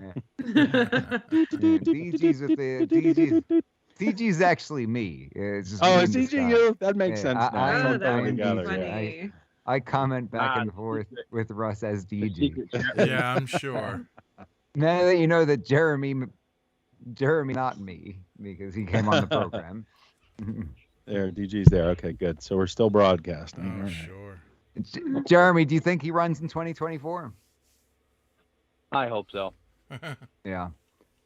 We don't have many other options, right? Yeah, the way he's talking, I think he's going to. But I hope he does. Yeah, I think he's got a future in boxing commentary if he doesn't decide to run. Did you get to see the fights at all on 9/11? I didn't get to listen to that, and I'm gonna have to find it and listen in on his commentary. Yeah, do yourself a favor, check it out, particularly towards the middle. At first, they had this one guy who was sort of the host of the whole thing, leading the discussion, and Trump was there with Trump Jr. And then at some point, they yank out the guy who was the host, and they sit down two fighters, Junior Dos Santos and Jorge Masvidal. And once they came in, it was like he was right at home. It was like he was hanging out with the guys, and it got much, much better. Yeah. Well, So, Jorge check it out. Masvidal was out on, I know, doing a lot of campaigning for Trump during the election. Absolutely. His father emigrated from Cuba, and he knows what communism looks like and doesn't want that for this country. Right. Yep. Yeah. Yeah, when I was out at the peaceful protest I talked to a few people that were from Cuba, and they certainly don't want to see it happen here again, but we're headed that way if we're not there already, it seems like. Hey, what do you guys think about not to just, totally change subjects, but this school mandate from our governor for masks?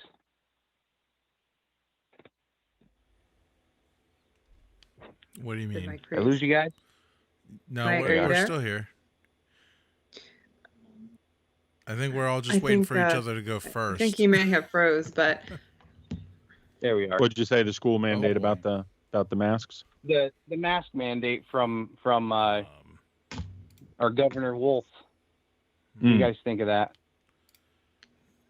Well, I'm not heard big on about the a mask vaccine thing. mandate in one of the counties, but was it California or I don't know? Some school was trying like a vaccine mandate. I couldn't believe that. My thoughts on Governor Wolf can't be broadcasted. What's that? My thoughts on Governor Wolf can't be broadcasted. Come on, share them, Russ. No cursing in there. Jeremy, do you have kids in school? The last thing we need is fines. Yeah, I do. I have 3 boys. I actually just pulled 2 of mine out. Oh wow! To do cyber school. My oldest is autistic, and my middle boy has an auditory processing disorder. So It's like watching a YouTube video with a delay in the sound, but real life. Makes it hard to learn, and especially when you're distracted with a mask in your face. Yeah. So we pulled them out. When we dealt with it all last year because our school did a pretty good job with some alternative options, but those options were taken away, and well, didn't work. Is this year 2 that I guess weren't they mandated last year or no? Or is this the first year they're mandated? No, they were mandated last year. We had my kids go to Southern Columbia Area School District, and we had a program at the school called SoCo Live, where at any time they could just not go to school and log on, and there was live video in the chat in the classroom. So when it got to be too much for them, they'd stay home and chill for a couple of days at home and then go back to school. But we don't have that option anymore. The school took it away. It's either full time in or full time out. Wow. So yeah, and our school actually, everybody was not very happy. They decided to hold a meeting the day before school started for to have a school policy for mask mandating.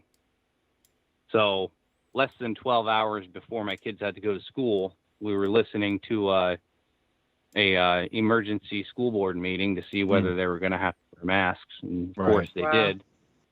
And that was after a whole summer of everybody bringing it up at the school board meetings, and then the school board telling us we're not going to discuss masks right now because we're not going to mandate masks. Yeah. So, wow.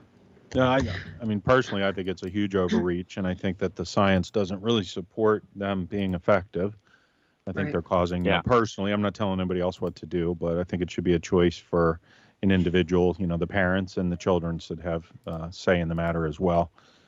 And, the scientific, they always talk about let's follow science. If you look at the numbers for children that have been negatively impacted by COVID, it's, not that it doesn't exist, but it's such a small percentage to have these kids wearing these masks all day. And I think it's negatively impacting their schooling and their social building and, quite a few other things. So that's my personal belief on it. Obviously, as you probably listened in on the show, you've heard us talk about it. But and we had that guest on last week to talk about the masks a bit and the suit that he wears, that 3M approved OSHA suit.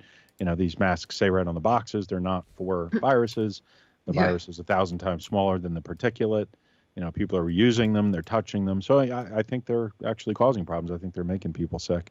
And there's evidence to support that during the Spanish flu, people got pneumonia from the masks. So that's possibly happening now as well. But of course, they probably wouldn't let us know about that. And what's amazing is, even if you take everything that the other side of the argument, let's say, is saying as correct. Let's say everything is correct. The vaccine works, the mask works, all that. Sure. If the mask works, if the vaccine works, then you have no business prying into what I'm doing. Exactly. Yeah. Yeah, and if they really cared so much. To get the vaccine. Right. Oh, DG's comment's pretty good there. You're right, DG. Yeah. I'll let you read that, really, Chris. Listen, I will say it again. If I can smell your body or natural gases, aka farts, the virus particles are coming into the masks as well. DG's right. Yeah. Yep. No, it's a bunch of nonsense. I'm sick of it. I'm totally sick of it. Hold on. Hold Mike on. is back. Where you been, Mike? I show back up, and DG, who's complaining about all the pee-pee talk. Right. All you guys want to do is talk about urine. Let's talk about farts instead.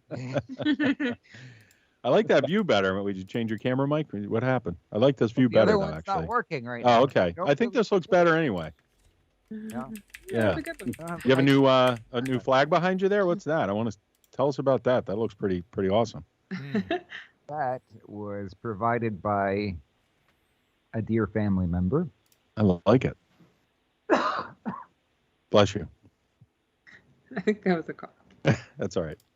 I bless people when they cough. He can bless me anyhow. Yeah, that's right. God Why bless. do I have to sneeze in order for God to bless me? That's right. That's why I do it. When people cough or sneeze, I do it. God cough you. Yeah. Wait. Do we still have Jeremy? Jeremy's still with us. Yeah. Yeah, he's still with us. Yeah. Jeremy's God bless you, Jeremy, that's for right. sticking around through all this. Yeah. Jeremy stuck it out through the glitches and the computer restarts. Exactly. And thank you for your service, by the way. Yeah, thanks for your thank service. you. Yeah. You're welcome. Jeremy's always got some good comments on there. Yeah. Yeah. Thanks for being a loyal listener and loyal fan. But Jeremy, I think that that's pretty brave, pulling your kids out. I think, every parent has the right to do what they feel is best for their kids. And, and you did it. So. Well, I try not to bash the school with this.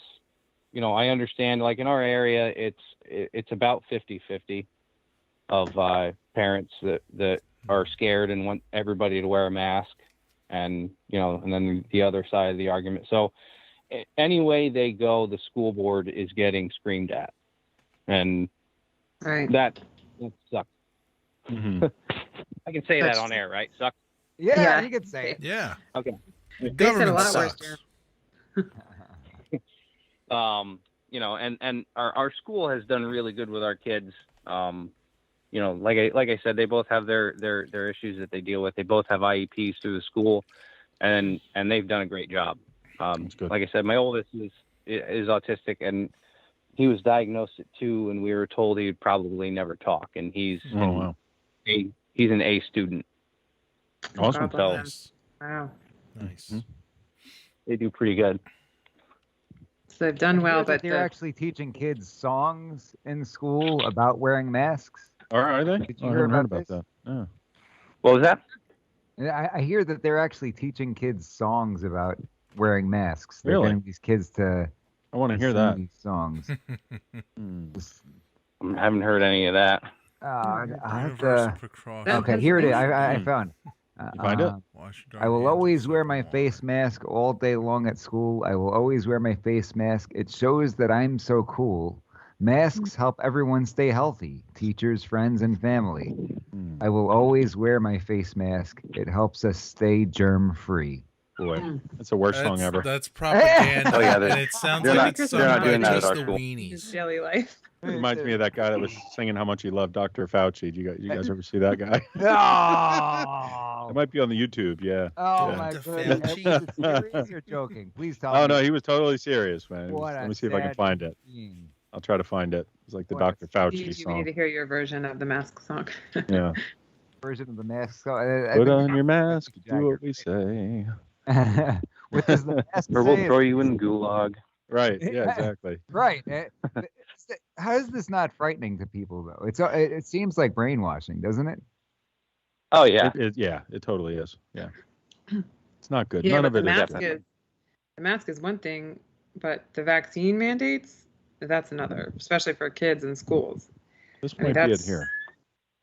Yeah. That's just beyond.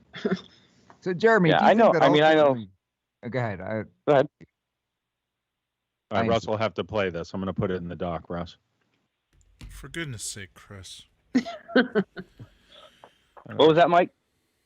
I was going to say, do you think that ultimately, with a lot of these mandates that are coming forward, is it to some degree the state and the education system proclaiming that they know what's best for these children better than their own parents do, and so therefore they're going to make this decision and the parents have no say? I hate having my parental rights taken away and my parental autonomy. So, I don't think that I don't think these mandates are I don't think that they're doing this correctly. I know they have what they think is their legal justification to do it, but Yeah. Sure. you talked about on the show, and I suggested for Alan Dershowitz, they have the Jacobson decision that they think gives them the right to walk into your house and jab everybody in the house with a needle. But, sure, that's yet to be seen, I guess. Yeah, I mean, the problem with that case, it was such a minor penalty. And when you got something like that, it's really like, the $5 fine, really, you bringing this all to the Supreme Court? Give us a break. Get out of here. Yeah, fine, they can do it. Hey, if they want to do that and they want to fine me $5 for not getting the vaccine, that's fine. And then just leave me alone. Deal. I'll pay $5. Right, exactly. Cool. Go ahead and follow Jacobson and fine me $5, and we're good to go. There you go. You gonna leave me alone after that? Well, no, they're gonna show up the next day. Maybe we could put that, make sure that $5 goes towards the wall, right? Yeah. Wouldn't that be great? The one extending up around California. Yeah, exactly. We'll call it the Miller Plan, right? Right. Yeah. Good deal. Well, Jeremy, thank you so much for joining us. Thank you for being a loyal listener. We love having you on, loving seeing you in the comments. And you're welcome back on the program whenever you please. It's really great to have you. Come back on, Thanks, Mike. Thanks, guys. Thanks, Jeremy. Peace and love. Take care. Those of us tuning in, you're listening to Mike G in the Morning with The Law Matters, only on the Freedom Station, WFYL. We've got a clip of this Fauci song. Yeah, you got that, Russ? Yeah, hang on. Let's go to the screen share. He's working on it, doing his technical stuff. Shut up. Has he ever not said hang on? You know what, you guys? His name is Dr. Fauci.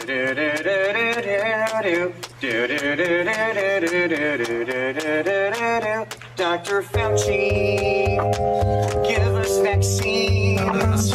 Help all the people who have been quarantined. We'll wear our masks and we'll have to stay distant. We'll wash our hands and we'll be more resistant. Fauci, yes? Promise us, please. We'll have a cure that can fight off this disease. Restrictions will lift with some ease. Dr. Fauci, don't forget me. That was actually really well done. Thank you. Thank you very much. I don't want to laugh at that. If that guy is serious, it looks like there's I don't know. Is that guy special needs? I don't know. I don't know about that. Yeah. And we don't want to be like, maybe Trump he is. on Maybe there. he Oh, is, look at the way Trump made right. fun of the guy. Yeah, I've seen it before. I didn't come to that conclusion. He could be though. Maybe looking at it a second time. But the song itself though just shows you where we're at. I think. Yeah. I think that was done as a joke. Yeah, maybe. I think it probably was. Maybe. We're all silent. Good one, Philly, Chris. Hey, I'm just adding a little controversy to this show, right? That's always good, right? Yeah. What's that? That you do. Adding some controversy to the show. That's all. What's the controversy? I don't know. Just in general. Whatever it is, general controversy. We don't know. Yeah, whatever we were just saying, we don't know. Oh, what you were saying because we don't know. We don't know what's going on. I already moved on. Yeah, you're already. He's already. I want no parts of that. Yeah, video. Mike's just like, all right, let's move forward. Why don't you show my video? Oh yeah, let's see Mike's Battle video. of videos today. Well, ladies and gentlemen, moving forward, Mike's video. Moving forward. Hey Chris. I want you in your radio voice to read DG's last comment. Oh yeah. All right. Let's see. Put that back up there, Mike. Oh. I mean, Russ. Oh, you're depending on me for this?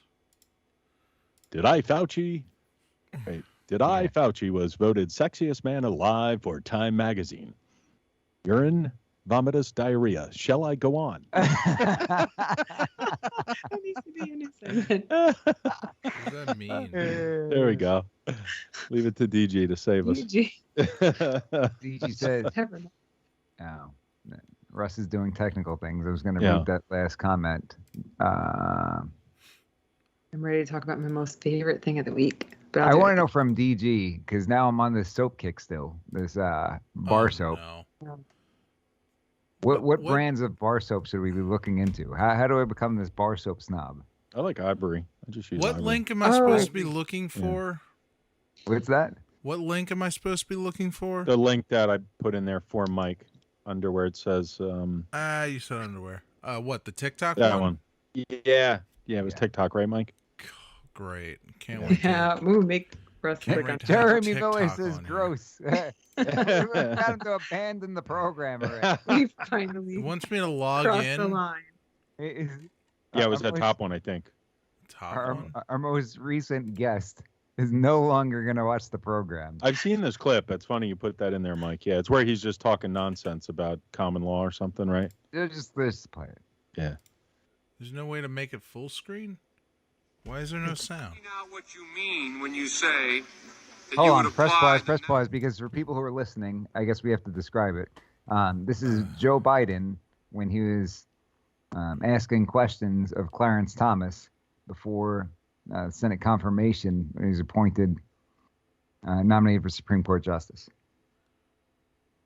I can't rewind the clip because TikTok is a giant pile of crap, but, Couldn't you just refresh the link? I guess, but they always autoplay on mute. Like this. Welcome to the blinding lights.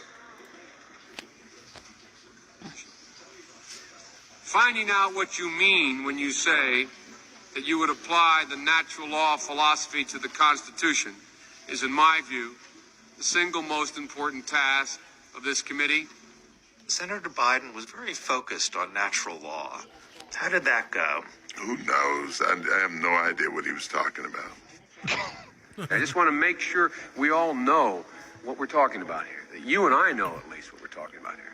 There's a fervent and aggressive school of thought that wishes to see natural law further inform the Constitution than it does now.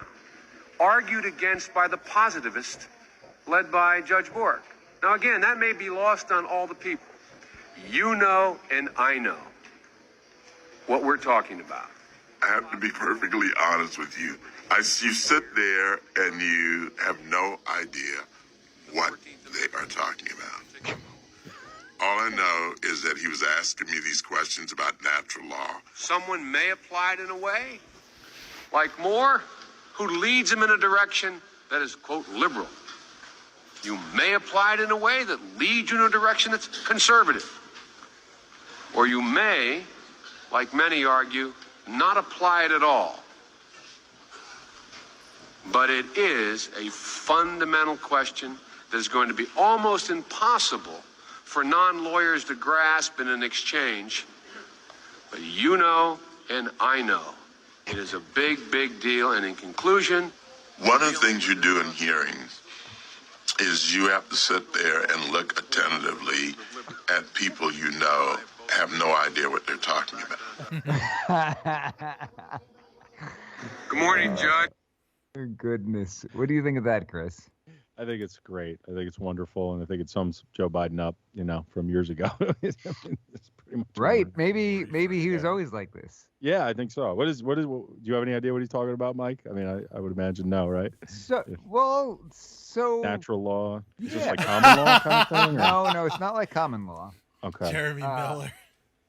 And this would be kind of lengthy discussion. Pastor Whitney would be a good guy to have on to talk about this.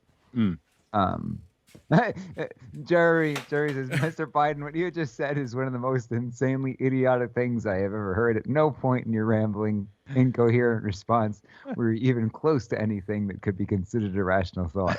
Everyone in this room is now dumber for having listened to it. I award you no points, and may God have mercy on your soul. Perfect timing. That's great. Billy Madison. Jeremy. Hey, it's another movie that I thought of. I had a buddy have that reaction to it. Liar, liar. The one that I had that I thought of was the Dewey Cox movie where he meets Elvis and Elvis is doing all kinds of karate and saying, watch out, and saying a bunch of things and not making any sense. And he walks away and Dewey just goes, what the F was that guy talking about? Yeah.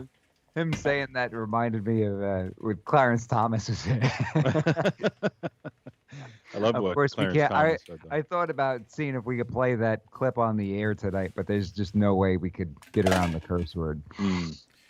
You know, Mike, since we're not playing these shows at noon, we might be able to get away with playing some things that we wouldn't normally play. On the live stream part. Don't encourage them, Russ. Come on, Mike, let's do it. So if Susan's listening, Russ just gave me permission to have. Oh no, I didn't. The F word. No, I didn't. I'm not saying we should use the F. Hey, get Jazzy Ralph on the line. Hey, good news! You can use the F word. New rules, Jazzy. Oh gosh, Russ, you cannot do that. You can't maybe, give them the maybe it was life. a bad idea to tell them. Hang on, I'm conferencing Susan in now. Hold on a minute. Well, because the thing is, only the hour is broadcasted on the FCC's airwaves, right? And so they have certain rules. This. Maybe I can get that clip that I'm talking about. Well, then it'll draw people away from this feed. I was gonna just post a link to the clip of the Dewey Cox movie. But I think that it won't work because if they click on the link in the discussion, you're gonna send people away from the. Yeah, then they won't be able to stay with us. So apparently, a few people didn't get notified. This is why, and I should probably wait until a different live stream to say this. But this is why you should be setting like an alarm or a reminder or something else, and not depending on big tech to overlords. Notify you. The big tech overlords. They won't notify you sometimes. And I've noticed this with another YouTuber that I watch. I know when he uploads on Mondays, but I'm not getting the notification. So I have to go there manually. Well, and I let him know in the comments, hey, I didn't get notified, but I checked back because I care. And, hopefully that encourages him. But, you can't depend on these people. We did send out a text blast. If you're not on the text blast list and you would like to be sure to unmute the text flash list. Write in at MikeGinTheMorning.com and go to MikeGinTheMorning.com, contact us, write into the show, let us know you want to be on that text list, and we will put you on that text message list, give you an update as to when we're going to be going live. And we'll also tell you who's going to be on the program, things of that nature, if we've got a guest lined up. So that would be a good idea. If anybody is not getting notified by Big Tech, but you still would like a notification or reminder, we can do that through our text blast. Yes. So just go to MikeGinTheMorning.com, tell us you want to be on the text list, and we will get you right on there. Chris, I did want to say, there's two things I want to talk about. You were asking about what he was saying with natural law. Yeah. Now, what he said was really all over the place, and I think he wanted to sound like he knew more about it than he did. One of my buddies, in reacting to the video, said, "We both know the secret handshake, right, Clarence?" Right. That's basically what he was saying. Yeah. He was trying to make it sound like they're both so much smarter than everybody. Right. And he would love to be on the level of Clarence Thomas, wouldn't he? Right? Oh yeah, I would imagine so. He's trying to put himself in that same class. Like I'm just as smart as you, right, Clarence? Yeah, I'm in the club too. Oh. Yeah, I'm in the club too, but nobody else is, just you and I, right? He's in his own club though. Nobody else is nearly smart enough to be in our club. Yeah, and this guy's the president now. Handshake. Mm-hmm. Handshake's far too complicated for everybody else in the world. It's just me and you. Right. Yeah. So, but when he's talking about natural law, what I would presume he's talking about, you look at the original principles as their founders understood it. You had what they called the laws of nature and nature's God. Not nature is God, nature's God, apostrophe S, as in the God of nature. And the understanding was that anything done through government was subordinate to God's law. Mm-hmm. You had God's law that reigned supreme, and then from there, the government could take action within its limited scope of authority, which is to protect the God-given rights of individuals and defend the nation's borders. Right on. And if you're looking at the Constitution through that lens, you have an understanding that, okay, no matter what the authority granted to the government is in the Constitution, it still can't violate God's law. Right. It can't violate the laws of nature and nature's God. Because if it violates that, I don't care if it seems that it would be okay under the Constitution. Obviously, we can't do it because it violates the laws of nature and nature's God. And that was a common understanding of the Founding Fathers. Sure. So I believe that's what he was alluding to. Can't be certain based on what he said. Well, nothing's certain based on what he says almost all the time. So, especially these days, Yeah. But that makes sense what you were saying. It would make sense for the context, right? We're concerned, future Justice Thomas, that you're going to read the Constitution through this lens of, well, it's only applicable to the extent that it still falls in line with God's law, the laws of nature and nature's God. So that's what I think he's saying. Okay. It would surprise me a little bit if Clarence had no idea what he was talking about. But just the way I think it's fair to say I have no idea what he was talking about with the way he presented it, right? Sure. He just said, hey, I think natural law is important. I want to see to what extent you'd think the Constitution. I think he was just doing his normal pontification and trying to sound more important. It goes in circles. Yeah, for sure. For sure. He's got a history of that, apparently. Obviously, I should say. So, baffle him with baloney, right? Right. Yes. You ever meet those kinds of people where they just talk in circles? So your head's spinning. Right. Yeah, I think we've been. Some people buy into it. Some people are like, "Oh, that guy he must actually be smart." I don't know what he's talking about, so he must be too smart for me. Right? Yeah, sure. Get out of town. Usually when people are talking to a degree that you don't understand them, it means that they not that smart. Because if you really understand a concept, you can make it simple, right? You can make it simple. You can explain it the way to a 5-year-old, right? Right. You explain it to anybody if you really understand it. Don't understand it, and bits and pieces. Kind of want to sound like you understand it. Yeah. Then it's not something to be comprehended by other people. Right. If you're trying to sound smart, you sound dumb. You have to be able to explain it to like a child, to a kindergartner. Yeah. But as you and I both know, Mike, as we know, natural law. But only you and I know. Yeah, only you and I, get out of town. So, guys, Rita Sullivan says, I now set an alarm in my phone to go off at 6:45 on Thursday, so I won't miss the show. Love Rita. Love it. Shout out to Rita. Rita, that's sooner than shout ready. We got DG calling me out on being an old fart. She says, Russ, we can't see anyone. Wake up, old fart. Thank you, DG. DG also says left is trying to remove anything remotely close to God. Not going to happen. Yeah, good luck with that. And Jeremy but Miller, they are doing that. Yeah. Well, yeah, they want the state to be in charge, not God. I sent Jeremy Miller says I sent you a better Biden clip to the website. You guys gonna throw that in the doc? Wake up, you old farts. I put that on Liberty. What do you think? Liberty Lee, ladies and gentlemen.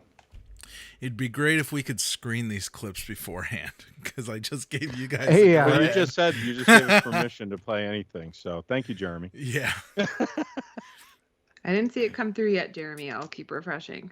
The interwebs are slow tonight. Oh, where's Mike? Mike. Okay, lose Mike again? Well, we lost his video feed. Who's Mike? Oh. What is that? There you go. What is that? There's a black thing in Something in front of the camera. What? Yeah, Jeremy, I'm not seeing it come through. Might take a couple minutes, yeah. I sent it through an email. Snail mail. May as well be. If you're not sending it like within network, then it'll take forever. Kind of like. Let me check. I know Jeremy's in our front and center folder, but let me check spam just in case. No. Yeah. See anything in there, Liberty? I'm seeing a lot of spam messages. I'm not sure who these people are, but hold on a minute. All right. It's not. Am I back? Ladies and gentlemen, we're live. Welcome back, Mike. Thanks for showing up to your show, Mike. Jeremy says no cursing, I promise. Okay. Yeah. Whoa! How about that SpaceX launch? Anybody see the SpaceX launch? That was my big story for the yeah, day. Liberty was sending me some. Wait. There's one more thing I want to discuss after we watch this Biden video because we're still on that kick. Okay. So let's see that. It didn't come through, Mr. Jeremy. Let's see. All right. I refreshed it like 100 times because I don't have patience with the internet. Jeremy, if you're able to send the link in chat, I'm gonna mute for just a minute. I could probably just click on it from there. What's going on? Is Gmail down or something? I don't know. I know there was an Apple bug that said everybody had to upgrade the iOS 14, I think, because there was some kind of spy bug that was just implanted into our phones. By the way, Russ, I put that in the doc for just a story to show you. I don't have an iPhone. Well, no, for the rest of us, I didn't know what that was, but you didn't actually have to click on something for this bug to show up on your phone. It just was implanted. It's like some kind of spyware. It was just an exploit that was built into. You know what? It was probably an NSA tool that got leaked, and so they were forcing it to be patched because people found out about it. Yeah, it could be. I'm gonna guess it because that's how they conduct business at this point. They know where the back doors are, and when people find out about it, Microsoft releases a patch for it, or Apple releases a patch for it, or Android releases a patch for it. If you're lucky. Meaning we didn't mean to do that and upgrade to iOS 14. Okay, so yeah, didn't see the clip yet. Jeremy, you might be better off. I don't know what's going on with Gmail. Because, well, another thing with Apple stuff, and I think this might have hit Android at some point, but I'm not entirely sure on the history of it. YouTube chat won't let him add the link. Okay, let me try. I wonder if I can. I'm gonna try on my phone. Okay. I gotta get the. Hold on. Stand by. I think Liberty, if I make you a mod, I can probably you can probably send the link when you find it. But another thing with iPhone is there was at one point, and I believe it's patched now, but there was at one point where you could send a certain string of characters to somebody with an iPhone, and it would basically lock up the text app, and it would just make it crash. And so if you sent if you had somebody who liked to troll you and they had an Android phone, which was not affected by this, then they could send it to you, and anytime you opened a text thread that had this string of characters, the app would just crash. And basically you had to wait until you got enough messages that it just wasn't visible anymore. Something about displaying it on screen made the app crash. Gotcha. Sorry, I'm trying to type in a really complicated password. Yeah, I don't know what happened to Chris. Chris is. I wanted to say, Russ, that's kind of the reason why you are who you are, because you understand these things that a lot of us don't understand. So I just wanted to give you props on that. Yeah.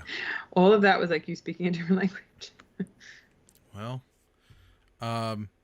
remember we just talked about people who can explain complicated things and make them easy? Yeah, somebody could send a text to you with certain characters and it crashes your phone. There you go. There you go. That didn't need. Well, I was trying to give details. I didn't want to act like I was explaining to 5-year-olds. Oh, you just missed an explanation from Russ that took 9 minutes to explain that there was a virus that could lock up your text. You know what, Mike? Shut your butt. I had a feeling something like that was coming. No, just kidding. Oh, it was like a virus thing going around, a new thing. Yeah, and Apple iOS said that they implemented spyware without you having to click on anything on some iPhones were affected. Yeah, I heard about that. And so they told you to update it. None of this stuff's secure. I mean, you might as well just assume that everything is, and it is. Everything's being monitored. You know, one rule of thumb, and maybe this could be considered another PSA for the night. One rule of thumb that I would say is a really good one is there's basically no privacy. Everything can be exploited. There's always a hole somewhere. So conduct yourself as if everything you did was being broadcast on a billboard, and people could just drive by and see it. That's the way it is. Sure. All right, Russ, I just put in the doc underneath that TikTok link. I put the link that Jeremy's? Jeremy sent Okay. me. Good. Awesome. I think he put a space between the, or maybe that's like an auto spacing thing. I'll have to do some testing on the Mike G in the morning because it's usually working. And I did open it up on my phone and it didn't work either. So it's either something with Gmail or I don't know. Everything's a little slow tonight. Yeah. Let me see. Probably that virus. Oh, yeah, I don't see it. Yeah, the last thing was that Here we're we go. live on YouTube. Whoa. The What is last, this? the last email I'm seeing over This here content is no buy longer a available? customized dog harness. Vaccination? Thank you so much. Thank you. Whoa, hang on. I went to that Facebook link and it gave me a warning that the content is no longer available. Hang on. Check this out. Look at this. The content was requested to be displayed. Says, this is fake news because it's against Biden. It may be temporarily unavailable. The link that you click may have expired. What? Yeah. It seems to play fine though. Well, you know what? Facebook. Warning Give it a signals. shot. Don't let it discourage you. Don't give up, Russ. Yeah. You got the vaccination? Yeah. Are you okay? I mean, you seem, no, it works. Or or the mom and dad, Was this or that town hall that or the neighbor, or when you go to church, or when you're. No, I really mean it. There are trusted interlocutors. Think of the people. If your kid wanted to find out whether or not there's a man on the moon or whatever, something, or whether those aliens are here or not. What you just said is one of the most insanely idiotic things I have ever heard. At no point in your rambling, incoherent response were you even close to anything that could be considered a rational thought. Everyone in this room is now dumber for having listened to it. I award you no points, and may God have mercy on your soul. That's funny. That's funny. Perfect. That is the speech that we did like 20 minutes on that when it first came out, right? Yeah. Yeah. Yeah. Same. The kid wanted to know about E.T. We all know E.T.'s real. Right. We saw the him on movie. We saw it on the news when he met the kid and wanted to phone home. Yeah, number 5 is alive, right? Would you see they've been dumping his mic now and just cut the feed? I think like 3 or 4 times. Did send me a clip of that. Yeah. I almost didn't believe it when he was telling me. He said, "You noticing this?" Right. To go off the rails and go off script, they just cut his mic. Yeah. Oh, jeez. It's necessary. Yeah, Rand Paul was asking that I think the CIA director or one of the 3-letter agency directors who the person is that has that authority, and they were like, there is no such person. Well, somebody's doing it. I mean, somebody's done it several times now. I have another funny video, Russ. It's at the top of the dock. Okay. It's Biden again, keeping with the theme. Oh, Liberty. And I did actually fact check it. It's at the top of the dock, Liberty. You know what? Hold on. Hold Wait, on. what am I missing? Hold on. Hold on. You know what, That's why I was giving you a guys? hard time. What? Shut up.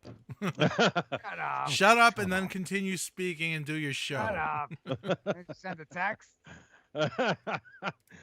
If you're in a state where a hurricane's often strike, like Florida or the Gulf Coast or into Texas, a vital part of preparing for hurricane season is to get vaccinated now. What? Wow, a little bit of misdirection there. It's like when the quarterback looks this way and throws that way. If you don't want any more hurricanes, hurricane, vaccine. Imagine if we would have said something like that when we were talking about tornadoes. You know, okay, find shelter, go in the middle of your house, the lowest floor, also get vaccinated. You know, oh yeah, a vaccination is going to help you from being sucked up by a twister. Right. Sure, okay. You know what it made me think of, though? There's this conspiracy theory, we'll call it, online about the HARP antennas up in Alaska. And people, you know, who are into that whole thing, and who knows whether that's real or not, but there's that giant antenna up in Alaska that can bounce energy off the ionosphere. And, you know, him saying that, it almost makes it sound like, what do you have control over the hurricanes? Like, is that something you're controlling? Like, you have to wonder when he's slipping how much he's really revealing. Well, it looks like Jeremy did find a way around the not being able to share a link. Yeah. That's actually really smart. I can respect that. There you go. We lose Mike again? Looks like it. Hang on. Where's that pinwheel? I think Mike just had enough. He's like, that's it. I'm quitting my own show. It's a buzzing noise going off in my ear, like an antenna buzzing noise. That's the HARP antenna, Liberty. It's happening again. All right, I think he's back. This is creepy tonight. What is it? Was I gone? I could still hear you. When you were gone. Yeah, you were totally gone. Was I gone? Yeah. All right. The deep state. Right. Coming after us. Yeah. You know, I did want to say we've got some haters. We've got quite. Yeah. Is that a fake pinwheel up on the screen? It was. Oh, it was. Tell us about the haters. We got haters? Yeah, tell us about the haters so we can make fun of them. The perennial dislikes who are coming on out there. And then we got this... we have dislikes? One listener who wrote in this long review about how much they hated the show, so they watched all 3 hours. Wow. All right. GG. Why don't you hate us some more? We got 3 more hours coming your way. I couldn't stand the program, so I watched every minute of the 3 hours. Wow, what a They moron. probably use Elite Tactical Armory, too. Yeah. Why don't you do business with our advertisers? Terrible. But I ended up listening for the entire 3 hours, and it all sucked. It was the worst show ever. I'm going to tune in next week just to see how much it sucks again. I'm going to tune in next week because I'm a glutton for punishment. Yeah. Maybe they could call in. Please send us your information. MikeGinthemorning.com. I only listen to the worst shows of all time, and you, sirs, have made that list. I listen to shows I hate because I want to increase my blood pressure and make myself angry. I'm going to listen until you get canceled, and then I'll go back and listen to the old episode. Why don't you go? What? Okay, how about these haters? Why don't they show up in chat? Why don't they show up in chat? That'd be great. You're invited on the show. Yeah, come on. We do want some liberals in the chat. I want some libs in the chat. They don't talk about. Yeah, it's that would because we're talking smack on Biden. Darn, I just got a dude. Biden talks smack on himself. Did you get a hate message? I just got a bad text message. I had a surprise guest lined up for 9:30.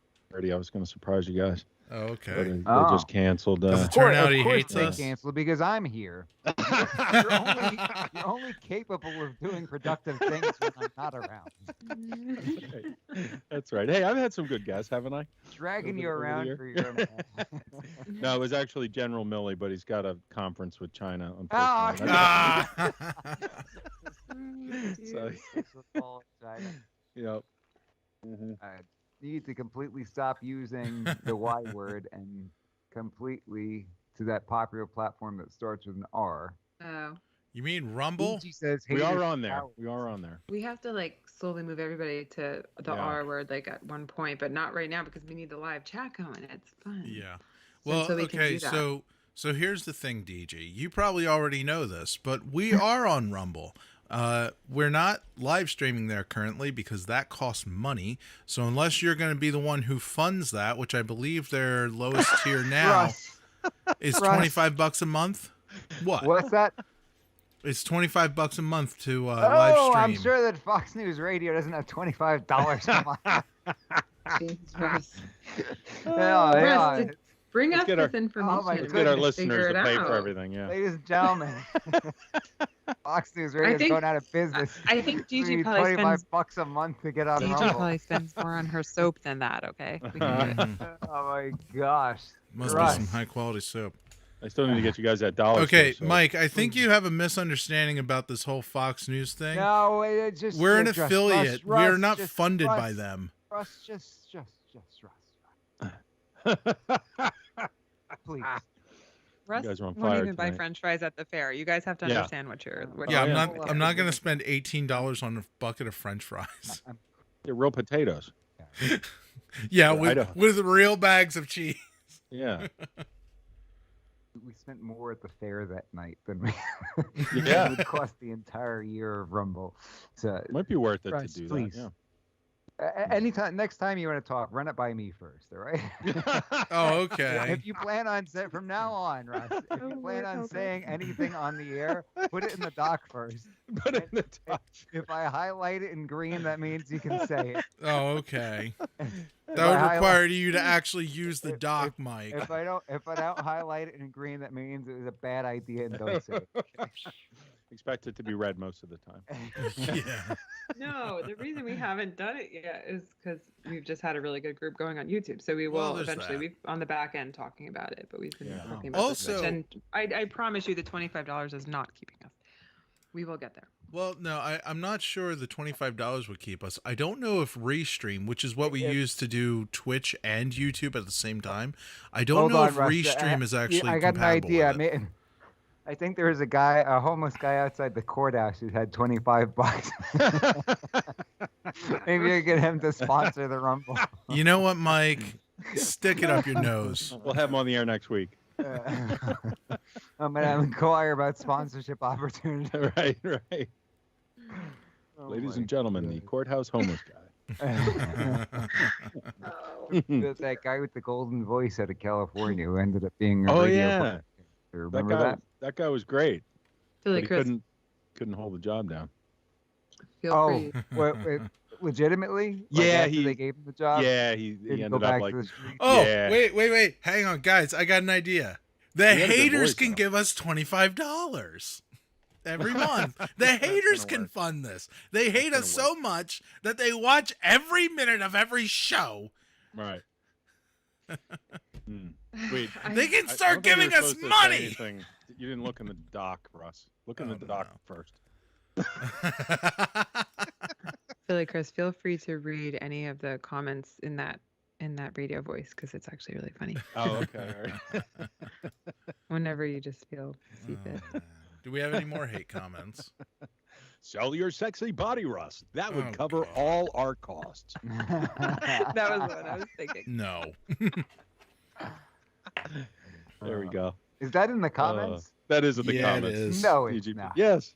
Who do you DG put it think in wrote there, yeah. Oh man. Good idea, Mike.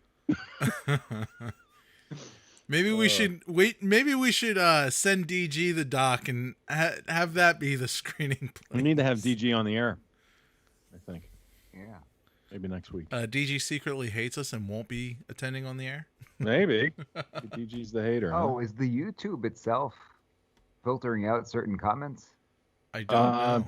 Can it do that? I don't think so. I think you it might. can, You might have your. because If you're I'm not looking, seeing "Sell Your Sexy Body" on YouTube. Oh, no? If it was you're just not- on the screen. Russ had it up. if you're using the YouTube app, there's two options on the chat. There's top comments and then like all top chat and all chat. Set it to all chat and you might see it. Nope, not seeing it. Or just Yeah. look Oh, at the yeah, there it is. screen. So why is that not a top one? Well, how is that not a top comment? I don't know. I don't know how they determine top or Yeah. all. I just like to see all of them. Why would you not want to see all of them? Yeah. Yeah. Oh, Well, I guess- potential spam may not be visible under top chat. Some messages, such as because it potential said the spam. word I wasn't the sell. one who said that. Maybe. Because it said the word "sell." They Could thought be. you're trying to. They thought you were trying to sell Russ's sexy body That's right. to people on the internet, DG. See if we can get Listen, the we didn't come here $25. to get hassled about buying something. Right. Oh, We're not in the market for sexy Russ bodies. Call 1-800-SEXY-RUSS. Please don't. Please don't. I don't know if we're going to have a show next week, the way this is going. So DG says the soaps are not inexpensive. FYI, the soaps are not... Chris, why don't you read this in the radio voice? Radio voice. Ladies and gentlemen from DG, FYI, the soaps are not expensive. Stop flapping your gums for a bit, Russ, and do a bit of educating yourself and get off the video games a bit. Yes! You know what, DG? If you ever played a video game in your life, you wouldn't even be saying that. Maybe we could have a soap funder. Russ, Mike is tired from having a real paying job during the day. We're so destitute here at the Fox News Radio that I'm going to sell soaps door to door to try to raise the funds for the $25 Rumble subscription. The only reason I said that is because I don't feel like paying for it. Tiny Tim and the Fox News radio station for the $25 a month Rumble subscription. We have soaps for sale, sir.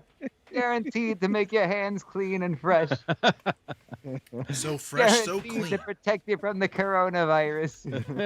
DG, what types of soaps should we be looking into? I want to know details. I want to know which. Something. The Kentucky kind. I actually screenshotted it last time. It was like Fiore or something. Was it DG? Well, it said for hair, right? Didn't it say for that? hair. We need For hair. hand I washing want soap for hands. I What want. was something that to put stuff in a you soap had, dish. Mike, that you bought in bulk that was you found it and it was discounted that one time and you loved it? You just got it a few months ago. That was M really good. Skincare. Skincare. I had Manny McMahon actually brought this over to my place during the pandemic, and I started using it and loved it. It's some of the best stuff I ever tried. Yeah, I was surprised. Do you have it there to show people? I do. I think that. Should we ask them to sponsor us? Give me money on skincare. Send me a bunch. Actually, I think I have. Mike, you have to do it like the influencers. Really. Goes on nice and easy and makes your hands nice and clean. Rub them all over my face and I won't get any germs because they're so clean. This part of the All right, in the Morning DG, Show we'll has been hire you brought and to make you part a by host. M Skincare. I can even eat food with my bare hands now because my hands are clean. Antibacterial. So basically, what happened was Manny brings this over during the pandemic. Use it, love it. Much better than your run-of-the-mill hand sanitizer. So he left it here. I used the rest of it, and when it finally ran out, I go on the website, and it's a fairly expensive product, direct from the website. So I ordered a few of them direct, and then I'm in Manhattan, New York City, and I'm in a CVS, and I noticed that there's some kind of a clearance sale on the product, this one and the travel version. So I went over to the manager. I said, what are you looking for on these things? And he told me a price. I said, well, what if I buy you out? How many of these things you got in the entire store? Nice. What if I buy you out? What can you do? He goes back and pennies on dollar for what these things are. So I said, I'll take all of them. I had no way to get them back to the hotel room. Guy gives me a shopping cart. It was like My Blue Heaven, where he's like getting pulled off by the shopping cart because it's full to the top. Right. I'm walking down the street in New York with these sanitizers and these black garbage bags. Oh, that's awesome. Top. And people must have thought I was a crazy person walking out the door and bringing it back there. It is expensive. I'm looking at their website right now. Right? It's not cheap, right? No, it's not. You could have been canceled for that. I got him for not canceled for what? One guy bought all these hand sanitizers in the beginning of the pandemic and sold them on Amazon. I didn't buy them. He had a garage. Right, yeah, you got in trouble, yeah. I'm not I know, I'm just kidding. I'm keeping them for. I do know what you're saying. I remember that. Yeah. But this is not that story. This is Mike G wants a lifetime supply of M skincare because I really like using it. And so I have not sold one. I've given some away. I've had people come over to the house and be like, "Oh, before you go, here's a parting gift for you." I didn't get one, damn it. Next time. Uh-oh. We have a Mike could have cleaned all the urine with that soap. That's right. I went out on the... It was good, though. I tried it when I was there. Spraying the sanitizer everywhere. Yeah, it was very soft. It left my hands feeling not so dehydrated. That's the thing I don't like about the alcohol-based sanitizers. Dry your hands out, yeah. Yeah. Try to keep my hands nice. I feel like that. It smells good. Yeah. It tasted good, too. Doesn't smell... It tasted good. You could barely taste the alcohol. right.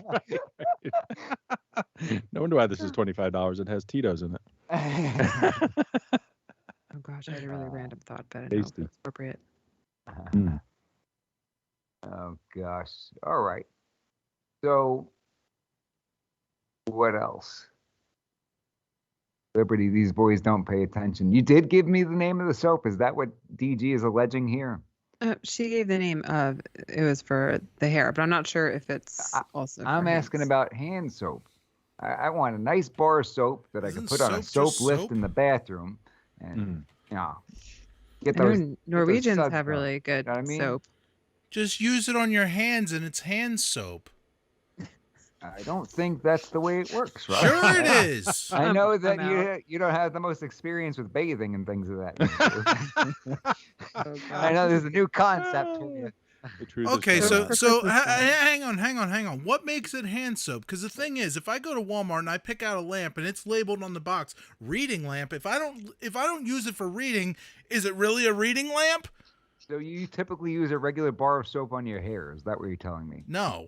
Because, well, then you're not paying attention to the conversation, because she said, use this for your hair. And I said, well, I want to know about hand soap. And you're like, why can't you use the other one for hand soap? It'll work just fine. I mean, I guess you could use a bar. I use on soap on my hair hands and bar soap on my hair. Yeah.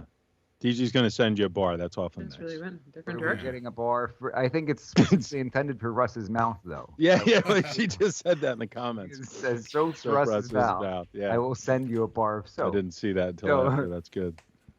I did. My parents, that was in my family. My grandmother used to say that. I'm going to wash your mouth out with a bar of soap, Christopher.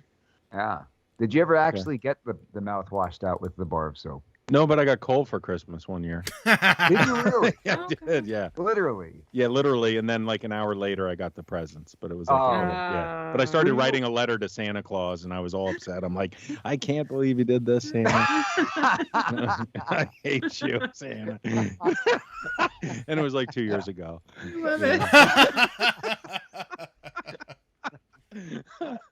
Yeah, I deserved it though. I remember that. Bad Billy Chris. You remember that, right? Yeah. Oh God. The coal under the tree. It was literally in like aluminum foil. I still remembered. I opened it up all excited, and there was a bunch of coal in there. You took a bite. And, this isn't chocolate. I was a little bad that year. Yeah. You were a little bad. I think so. Yeah. So it was warranted. It was warranted. Did you learn a lesson? Not really. No, because they still gave me a nice Santa an FU letter. Right, that's right. I clearly didn't learn anything, and they still gave me the presents. So, dear Santa Claus, this firm has been retained by Christopher Jatham. That's right. Accordingly, please direct all future correspondence directly to my office, rather than my client directly. It has come to our attention that you have provided Christopher with coal for Christmas this year. Punitive damages I'm seeking. Punitive damages. I want punitive damages. Someone skipped chemistry class. Mike, let me clarify. I will send Mike G a bar of soap. Russ is getting coal. There we go.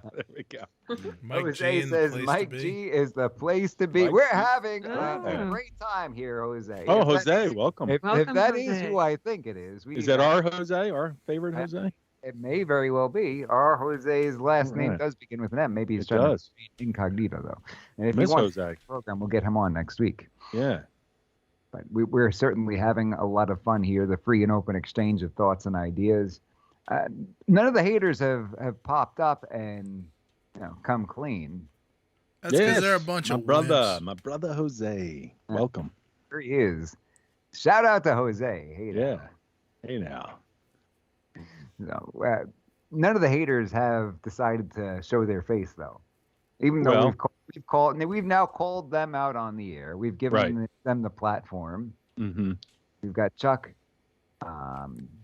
Show up and prove you hate us. So some people are on the text thread. Some people have opted out of the text thread. You get this little message. It's like, why did you want to be on the text thread and not be on the text thread? Oh, yeah? It's not like we're sending messages constantly, aren't we? Wow. Yeah. Like once a week, right? Yeah, once a week. That's who the heck opted out? Yeah. DG says, did you guys give Rich Roberts the boot on the show? Is he on the naughty list? No, Rich can come on hopefully next week. Obviously wasn't here last week. And Rich actually is covering a seminar for me this week. We're getting prepped for a jury trial that's supposed to go on Monday. So I wasn't going to be able to make the trip up to give that seminar in the Lehigh Valley. Rich graciously stepped in. Always does a great job. He did one in, I think it was Berks County on Tuesday for me. And the great Brett Regal covered a seminar up in the Poconos area for me yesterday. So I appreciate them stepping up to the plate and covering those seminars. Welcome, Chuck says, hey, I just happened to jump on YouTube and saw you were live. What's the convo about? Well, Chuck, if you want updates as to when we're going to be on YouTube, we've got a text blast list. Let us know. We'll get your number on that list. Gives updates as to when we're going to be on the air. Usually about an hour in advance, maybe 5 minutes, because the tech overlords don't tend to like conservative values. And sometimes people just mysteriously don't get notified. Right? They happen to be left off the list. Also, if you haven't liked or subscribed, right now might be a good time to do so. We appreciate it here at Mike G in the Morning. Check us out at MikeGinthemorning.com, Rumble, Twitch. Just throwing that out there. And if you're a hater, why don't you subscribe anyway so that you can you can be notified when and where you can hate us. Yeah, and share it with other haters. And we love our haters. If you'd be so bold as to nut up and join the chat and hate us publicly, then that would be great because we would love to make fun of you and smack you over the head with your dumb ideas. I think we lost Mike again. It's all right. It's okay. He wouldn't be. He probably wouldn't approve of what I just said. Well, yeah, that was pretty funny. Yeah. Yeah, taking it to the next level, Russ. Yes. Mike, what's wrong with the internet today? Welcome back, Michael. Oh, welcome back. maybe welcome back. I'm not sure if he's back. Oh. Oh, that's upsetting. Talking about haters. Brother. They're coming for you. Okay, speaking of haters, maybe Microsoft is one of them because I just lost you guys. Did you? Yeah, it kicked me out. So it kicked me out. Skype is not for the free and open exchange of thoughts and opinions. No. If Russ is the pilot, we better be careful. Yes. Wait, then how are we? Are we still streaming? Yeah, we're still streaming. Yeah, we're good. It wasn't an internet problem. It was just a Skype problem. Okay. AOC? Give us an Chuck AO. says, or you could just text me. Oh.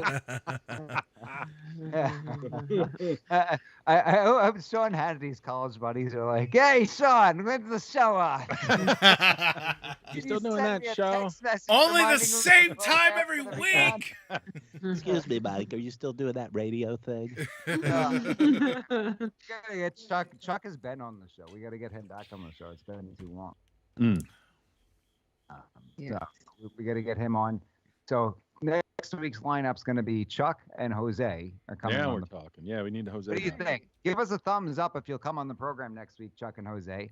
And one of you haters, I know that you haters are listening because you got no problems hiding behind your walls and throwing the thumbs down and sending us nasty anonymous messages all the time. Why don't you show your face? Go ahead and comment in the chat, why don't you? Offer to come on the program next week. We can have a discussion. I won't make you look that stupid, will I? I promise. They don't need our help for that. I'll only make you look a little stupid. Not a that little stupid. bit, yeah. Jeremy says it's Bill Gates conspiring against us. Bill Gates doesn't run Microsoft anymore. Hey, Chuck says, let's get Chuck back on the show to boost the ratings. All right, Chuck's on the program next week. Yep. Yeah. Welcome back. Russ always blaming the other guy, taking lessons from Biden. That's right. We call him Sleepy Russ, folks. What do you mean blaming the other guy? There was nobody before me. Sleepy Russ always hanging out in his basement. Sleepy Russ. It's actually a garage. Shut up, Mike. It's a garage. I'm sorry. And then unshut up and do your radio show. That would be like a liberal fact checker when I said Sleepy Russ in his basement. They'd be like, actually, he does it from his garage. That is false. Fact checkers say it's false. Exactly. He broadcasts out of the garage, not out of the basement. Should we text you on Twitch, Russ? How do we get to you in the middle of the week? Like, carrier pigeon. Carrier pigeon. Like the next time Mike needs us to cover the show, what do we do? I don't know if we lost Jose. Jose's got to let us know. It is our Jose, in fact, because it says Philly Firearms Academy's best, which there's only one Philly Firearms Academy, and there's only one Jose Morales. Absolutely. Yeah. Only one, greatest of all time. Greatest Maybe he's of our all secret time. hater. Did I ever show you the pipe that he gave me? The handcrafted pipe. Why? Oh, yes. What? Yes. I showed you that, right? Yeah. Yes. I need to break that out. I haven't used it in a while. If you're still listening, thank you again for that. Is it for beating people over the head? Jose. With? Like what? He takes the kind best of pipe? pictures too of the pipes he works on. Yeah. Giving him the Russ, you were really. What did you say, Russ? I said, what kind of pipe is it? The one you beat people over the head with? Similar but different. It's exactly the same but totally different. Yeah. No, the one you smoke out of. Oh, okay. Yeah. Can you still whack people over the head with it? It's a little small for that, but I guess you could bonk somebody with it. It's a self-defense pipe, yeah. That's the only type of pipe Jose gives out. CB's here. Everybody I thought somebody was missing. CB. Oh, you can catch the show on replay, CB. Yeah, late but here. The good thing about the digital age. He said he's not getting a notification from the channel, huh? See? Wow. Overlords. See? Overlords. Wow. It's not just a few people. It's a lot of people. Guys, That's why we need. Read Russ's description of the show. I told you guys this before we went live. What was the description? Read it in your radio voice. I can tell you this. Please read it in your radio voice. Mike, don't read it ruin in your radio voice, please, Chris. Just go. You just Dear hit Tech the... Overlords, get bent. Sincerely, Vincent Van Gogh. Now, when I did click on the YouTube link and saw that, I noticed that all of my suggested videos were of the legitimate Vincent Van Gogh. Oh no! All my suggested videos were like, "Look at this painting by Van Gogh." Or, this is true about the life of Van Gogh. So Thanks, maybe it's Russ. trying to correct Russ, essentially. Vincent Van Gogh: The Tragic Story of the Artist's Life, full documentary. Wow. Okay. There's So going to be some very disappointed Vincent Van Gogh fans when they watch the urine in the street show. Right. You're fact checking it, just putting up legit videos, probably. Oh my! No, I think what may have happened is the algorithm saw Vincent Van Gogh in the description and figured, oh, this is probably about Vincent Van Gogh. These people won't be interested, so they don't bother to notify. The thing is, when I was talking about that other channel that I was keeping up with, so you subscribe, and because that means nothing, you then ring the bell, which you can have set to all, and then like customized or something, and then none. So you can turn off notifications and still be subscribed to someone, I guess, just because. I don't know why. I think the Overlords change it sometimes too. I've noticed that where things like the bell will be off. I just checked mine. Well, people may want to look at that. I don't know if they change it, but the thing is, so the one that I kept up with, that I kept telling him, hey, I'm not getting the notification, and I just check back every Monday. I had it set to all. So even if you are subscribed and you have it set to all, they might not notify you. This is why I say set an alarm. Right. Well, alarm's good. Text blast. Or do the text thing. Text blast. Just right into the program. Text Tell blast. us you want to be on the text blast, and we will get you on. That's what it's there for. Yes. So. Urine, aliens. Should I turn on CNN? Yes, because we're about to talk about urinating aliens. Get out of here, It's DJ. turning into a hater. Go lay down. Hey, CB. I will not compromise on my year-end discussion. Yeah. Are we getting ready? Big update on the aliens next week. If you don't like the year-end talk, then you could just go to a different channel. Are we getting ready to wrap? Because I wanted to bring up one topic. Yes, go ahead. Yes. Go ahead. Have you ever been Lay to down a the beat, house and Liberty. the food just ain't I've no never- good? I mean, the macaroni soggy, the peas all mushed, and the chicken tastes like wood. So you try to play it off like you asked us to rap, did you? The sad part is I know which song you are doing. Sideshow Chris. Oh Sorry, my just gosh. had to throw that in there. Well, actually, kind of has to do with you, Philly, Chris. But Yeah. normally, I am not excited about aliens, and I run from the topic. Mm-hmm. Good idea. However, the SpaceX launch was It has nothing to do with aliens, by the way. Absolutely. SpaceX has nothing to do with aliens. Well, I know, but I'm Well, do saying they? like Elon Musk space, made his own aliens. right? Like not even just aliens, but Yeah. space, the whole thing. I'm just like, okay, whatever. Mhm. But I was so excited about SpaceX, like the inspiration for, because I Yeah. watched the stories behind these civilians. They're not Right. astronauts, for civilians to be launched out there. And with Elon Musk's vision, and I don't necessarily agree with Elon Musk's overall vision, kind of like, I don't know. I think he's very smart, and I think there's advancements in medicine that they're doing, things like that. But beyond that, I love the stories of these civilians, especially Haley. And I suggest that you look it up. It was just Haley was a childhood cancer survivor. Yeah, and she's giving such a mission of hope, and they're actually going to be conducting some medical experiments while they're up there. And the launch was successful, and it was so exciting. Yeah, I just thanks have for to sending say, that over. I did watch it while we were talking off the air about it. Yeah, it was amazing. I mean, there's so many amazing things going on in our country, and it's too bad that all this other political nonsense takes away from it, because it's something that could bring us all together. I mean, the technology on those rockets is mind-blowing, and the fact that they're not really trained astronauts, like you said, because it's like a Tesla rocket, like the car. It's got it's all automatic, basically. yeah, it was it was so cool, and I absolutely loved every one of their stories. And I guarantee I did not agree with the doctor, her politics. I forgot her name. She's actually the first female African American, or not the first, but the first to pilot, I think. So she was actually the pilot on the mission. But she actually, her one call she did to Michelle Obama before she went up. So I was like, okay, probably don't agree with politics with her, but I loved her story. I loved her backstory, and just very inspiring about at any age you can do anything that you want. Just don't.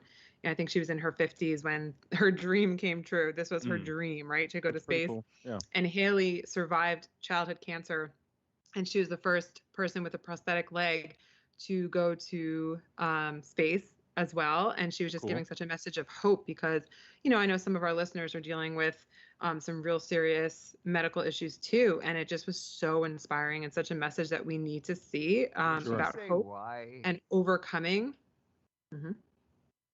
Did she say why she called Michelle Obama? Well, she actually did.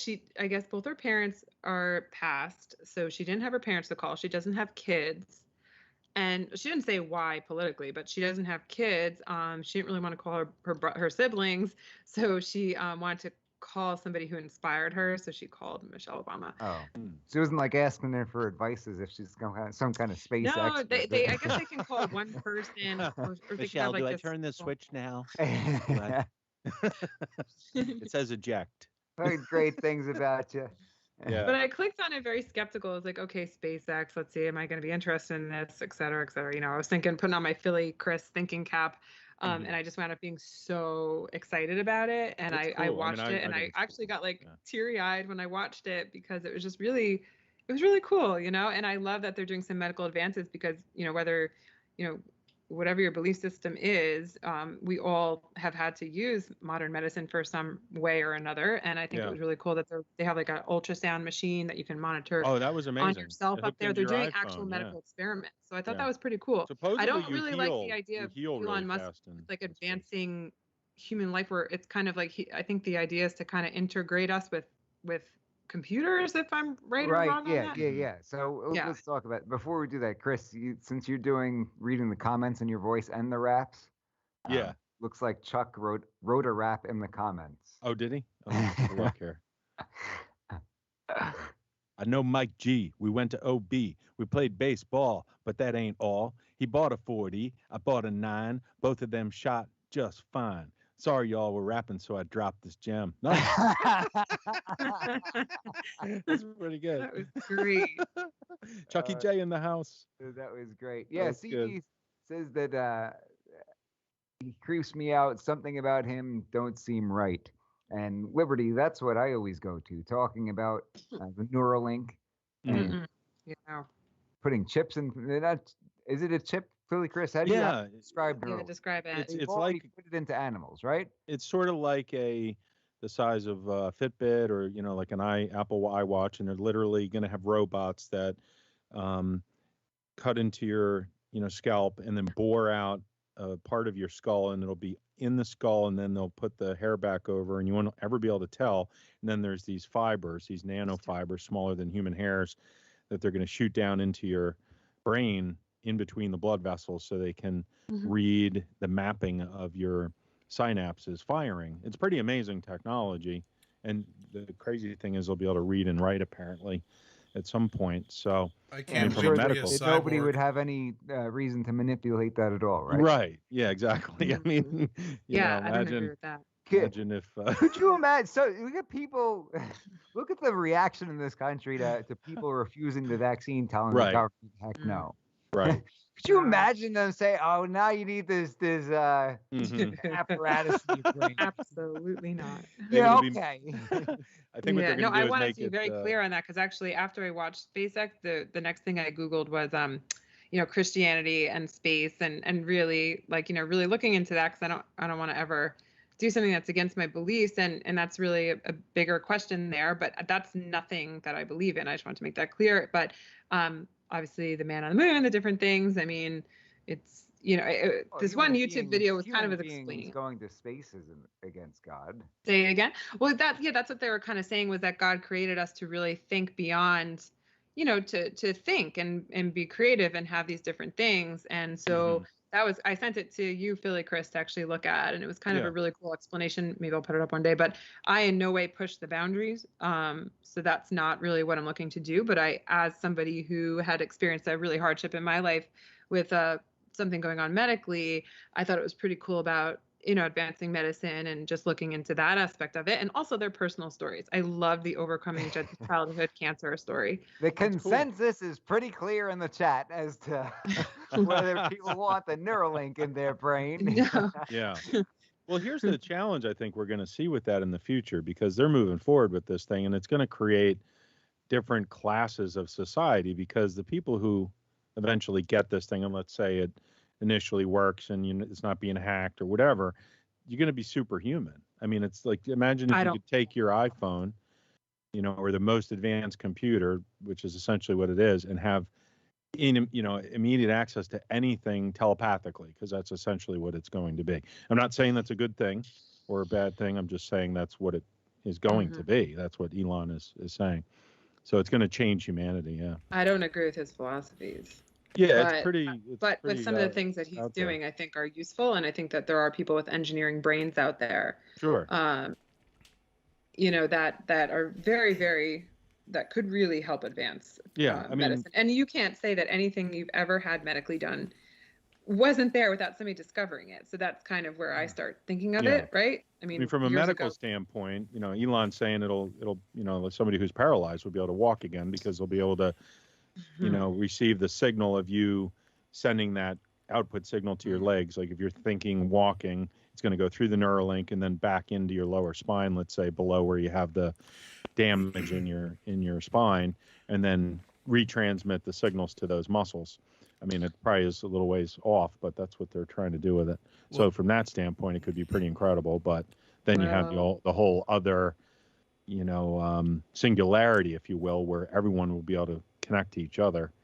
No, I don't want a computer hooked up to my brain. Yeah, I mean, well, the thing that's not what I mean when I say medically advanced. I just want to make it clear. I mean, like they're, the ultrasound machines and the things that they're doing. If they're doing that to plant a device in my brain, then no, I don't support it. But again, just for the watching it go and things like that. I mean, would we have ever even flew planes? I mean, I don't know if that's kind of makes sense to you, Philly, Chris, but we have ever done anything if everybody always said no. Right. I mean, I don't know. Sure. No, I mean, these fighter jets is how they trained for it.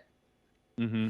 Well, that's right. Yeah. I think as far as these technologies go, everything, even beyond technology, has the potential to be used for great good and great evil. Sure. You could give somebody who's paralyzed for life the ability to walk and move their limbs again and actually be mobile and change their life, probably for the better. You know, perhaps they could, you know, finally walk to the store on their own and get their goods and feed themselves if they're, you know, independence. I mean, that's fascinating if they could do it. Yeah. Right. But then there's the side where you can, where it can be used for great evil. And, you know, I think, and I know it's a cartoon and DG's gonna, you know, roast me for this, but I think of the SpongeBob SquarePants movie where Plankton gave out all those bucket helmets and then hit a button and was able to essentially call up an army.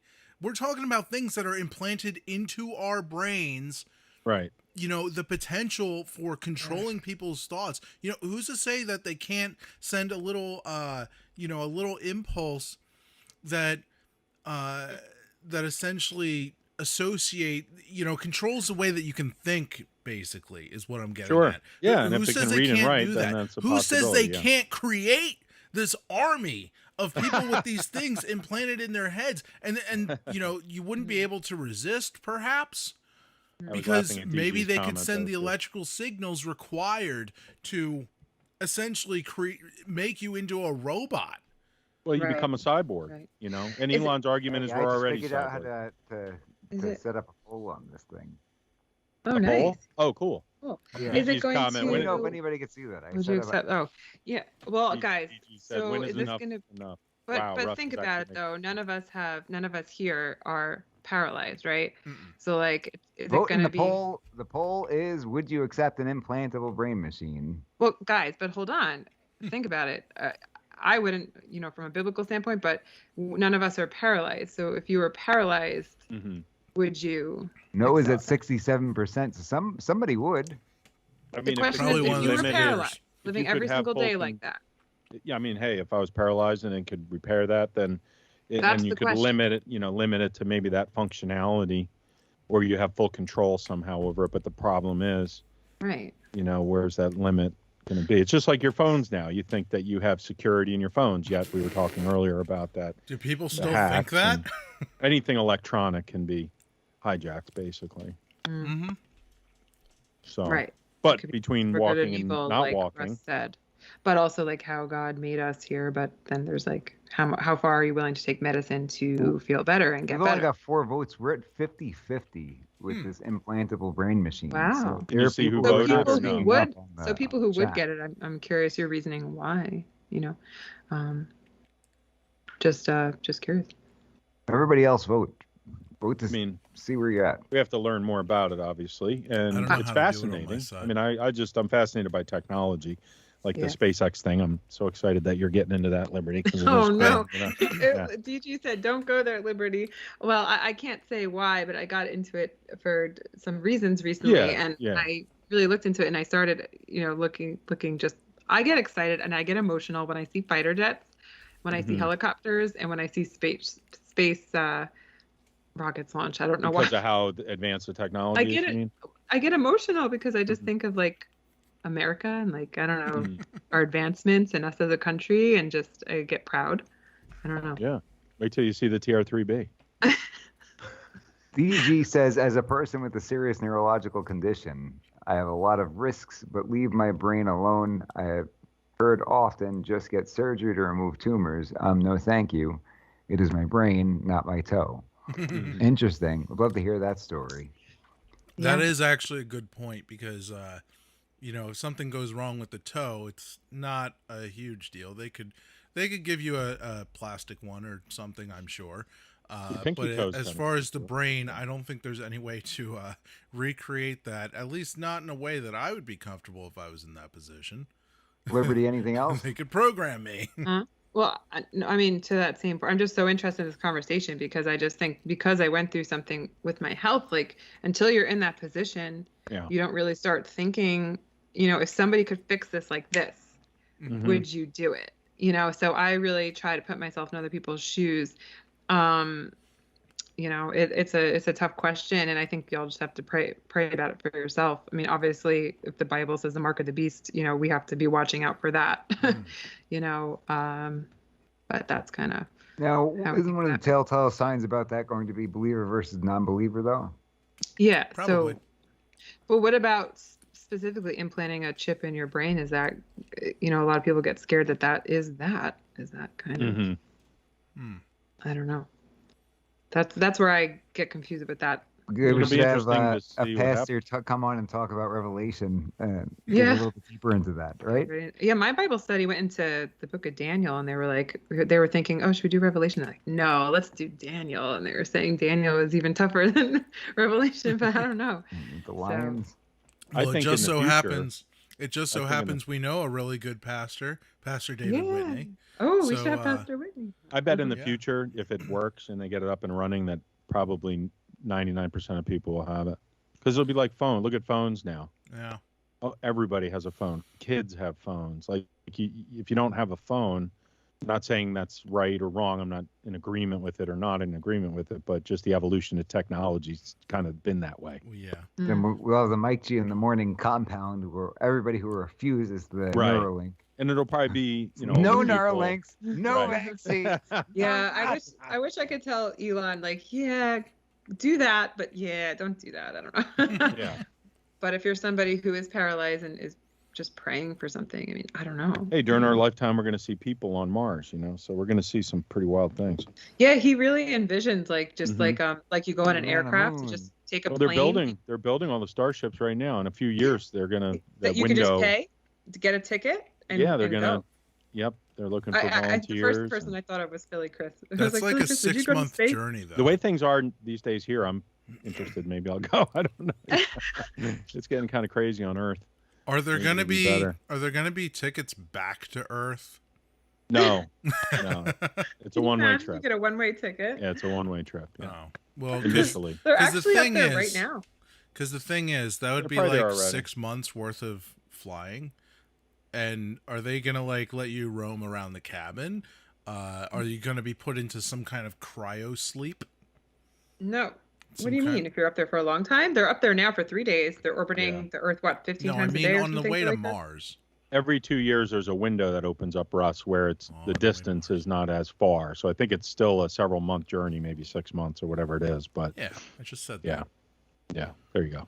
I feel like I entered uncharted territory here, and I feel like Chris's zone, and I'm like I'm scared to enter. But get in the zone, Philly Chris zone. About it, it's cool.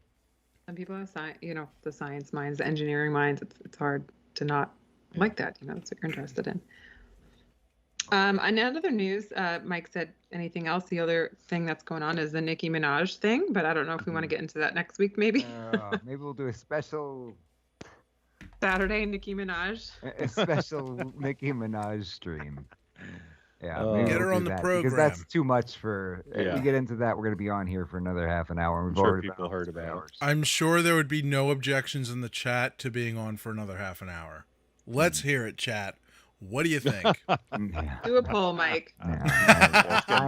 Mike G is making an executive decision. Yes. Well, it's a good thing you're not an executive. Is the problem. Amen, DG. Let's leave it at that. Yeah.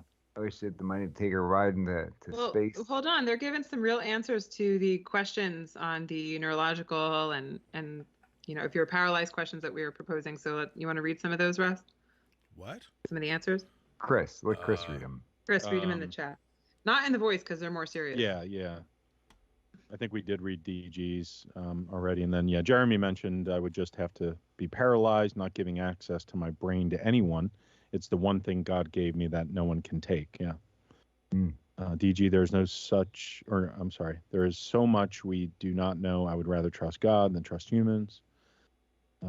Lack of faith is the problem. Walk by faith, not by sight. And then Rita, I wish I had the money to take a ride into space. That's cool. Yeah. Okay. That was the wild card. And DG says, good night. All right. Well. Yeah. No, it's interesting. They're cool topics. I'm glad we get into this Maybe stuff. we can continue it next week. I really Yeah. like this. Let's see. Okay. Is that what we're gonna do? We're gonna just continue next week. Sure. Okay. That's all the time we've got for today. Stick around for We the People, the Constitution Matters. Pastor David Whitney, Professor Phil Duffy. I'll be joining as your legal analyst. We miss you, Ellie. Daddy loves you.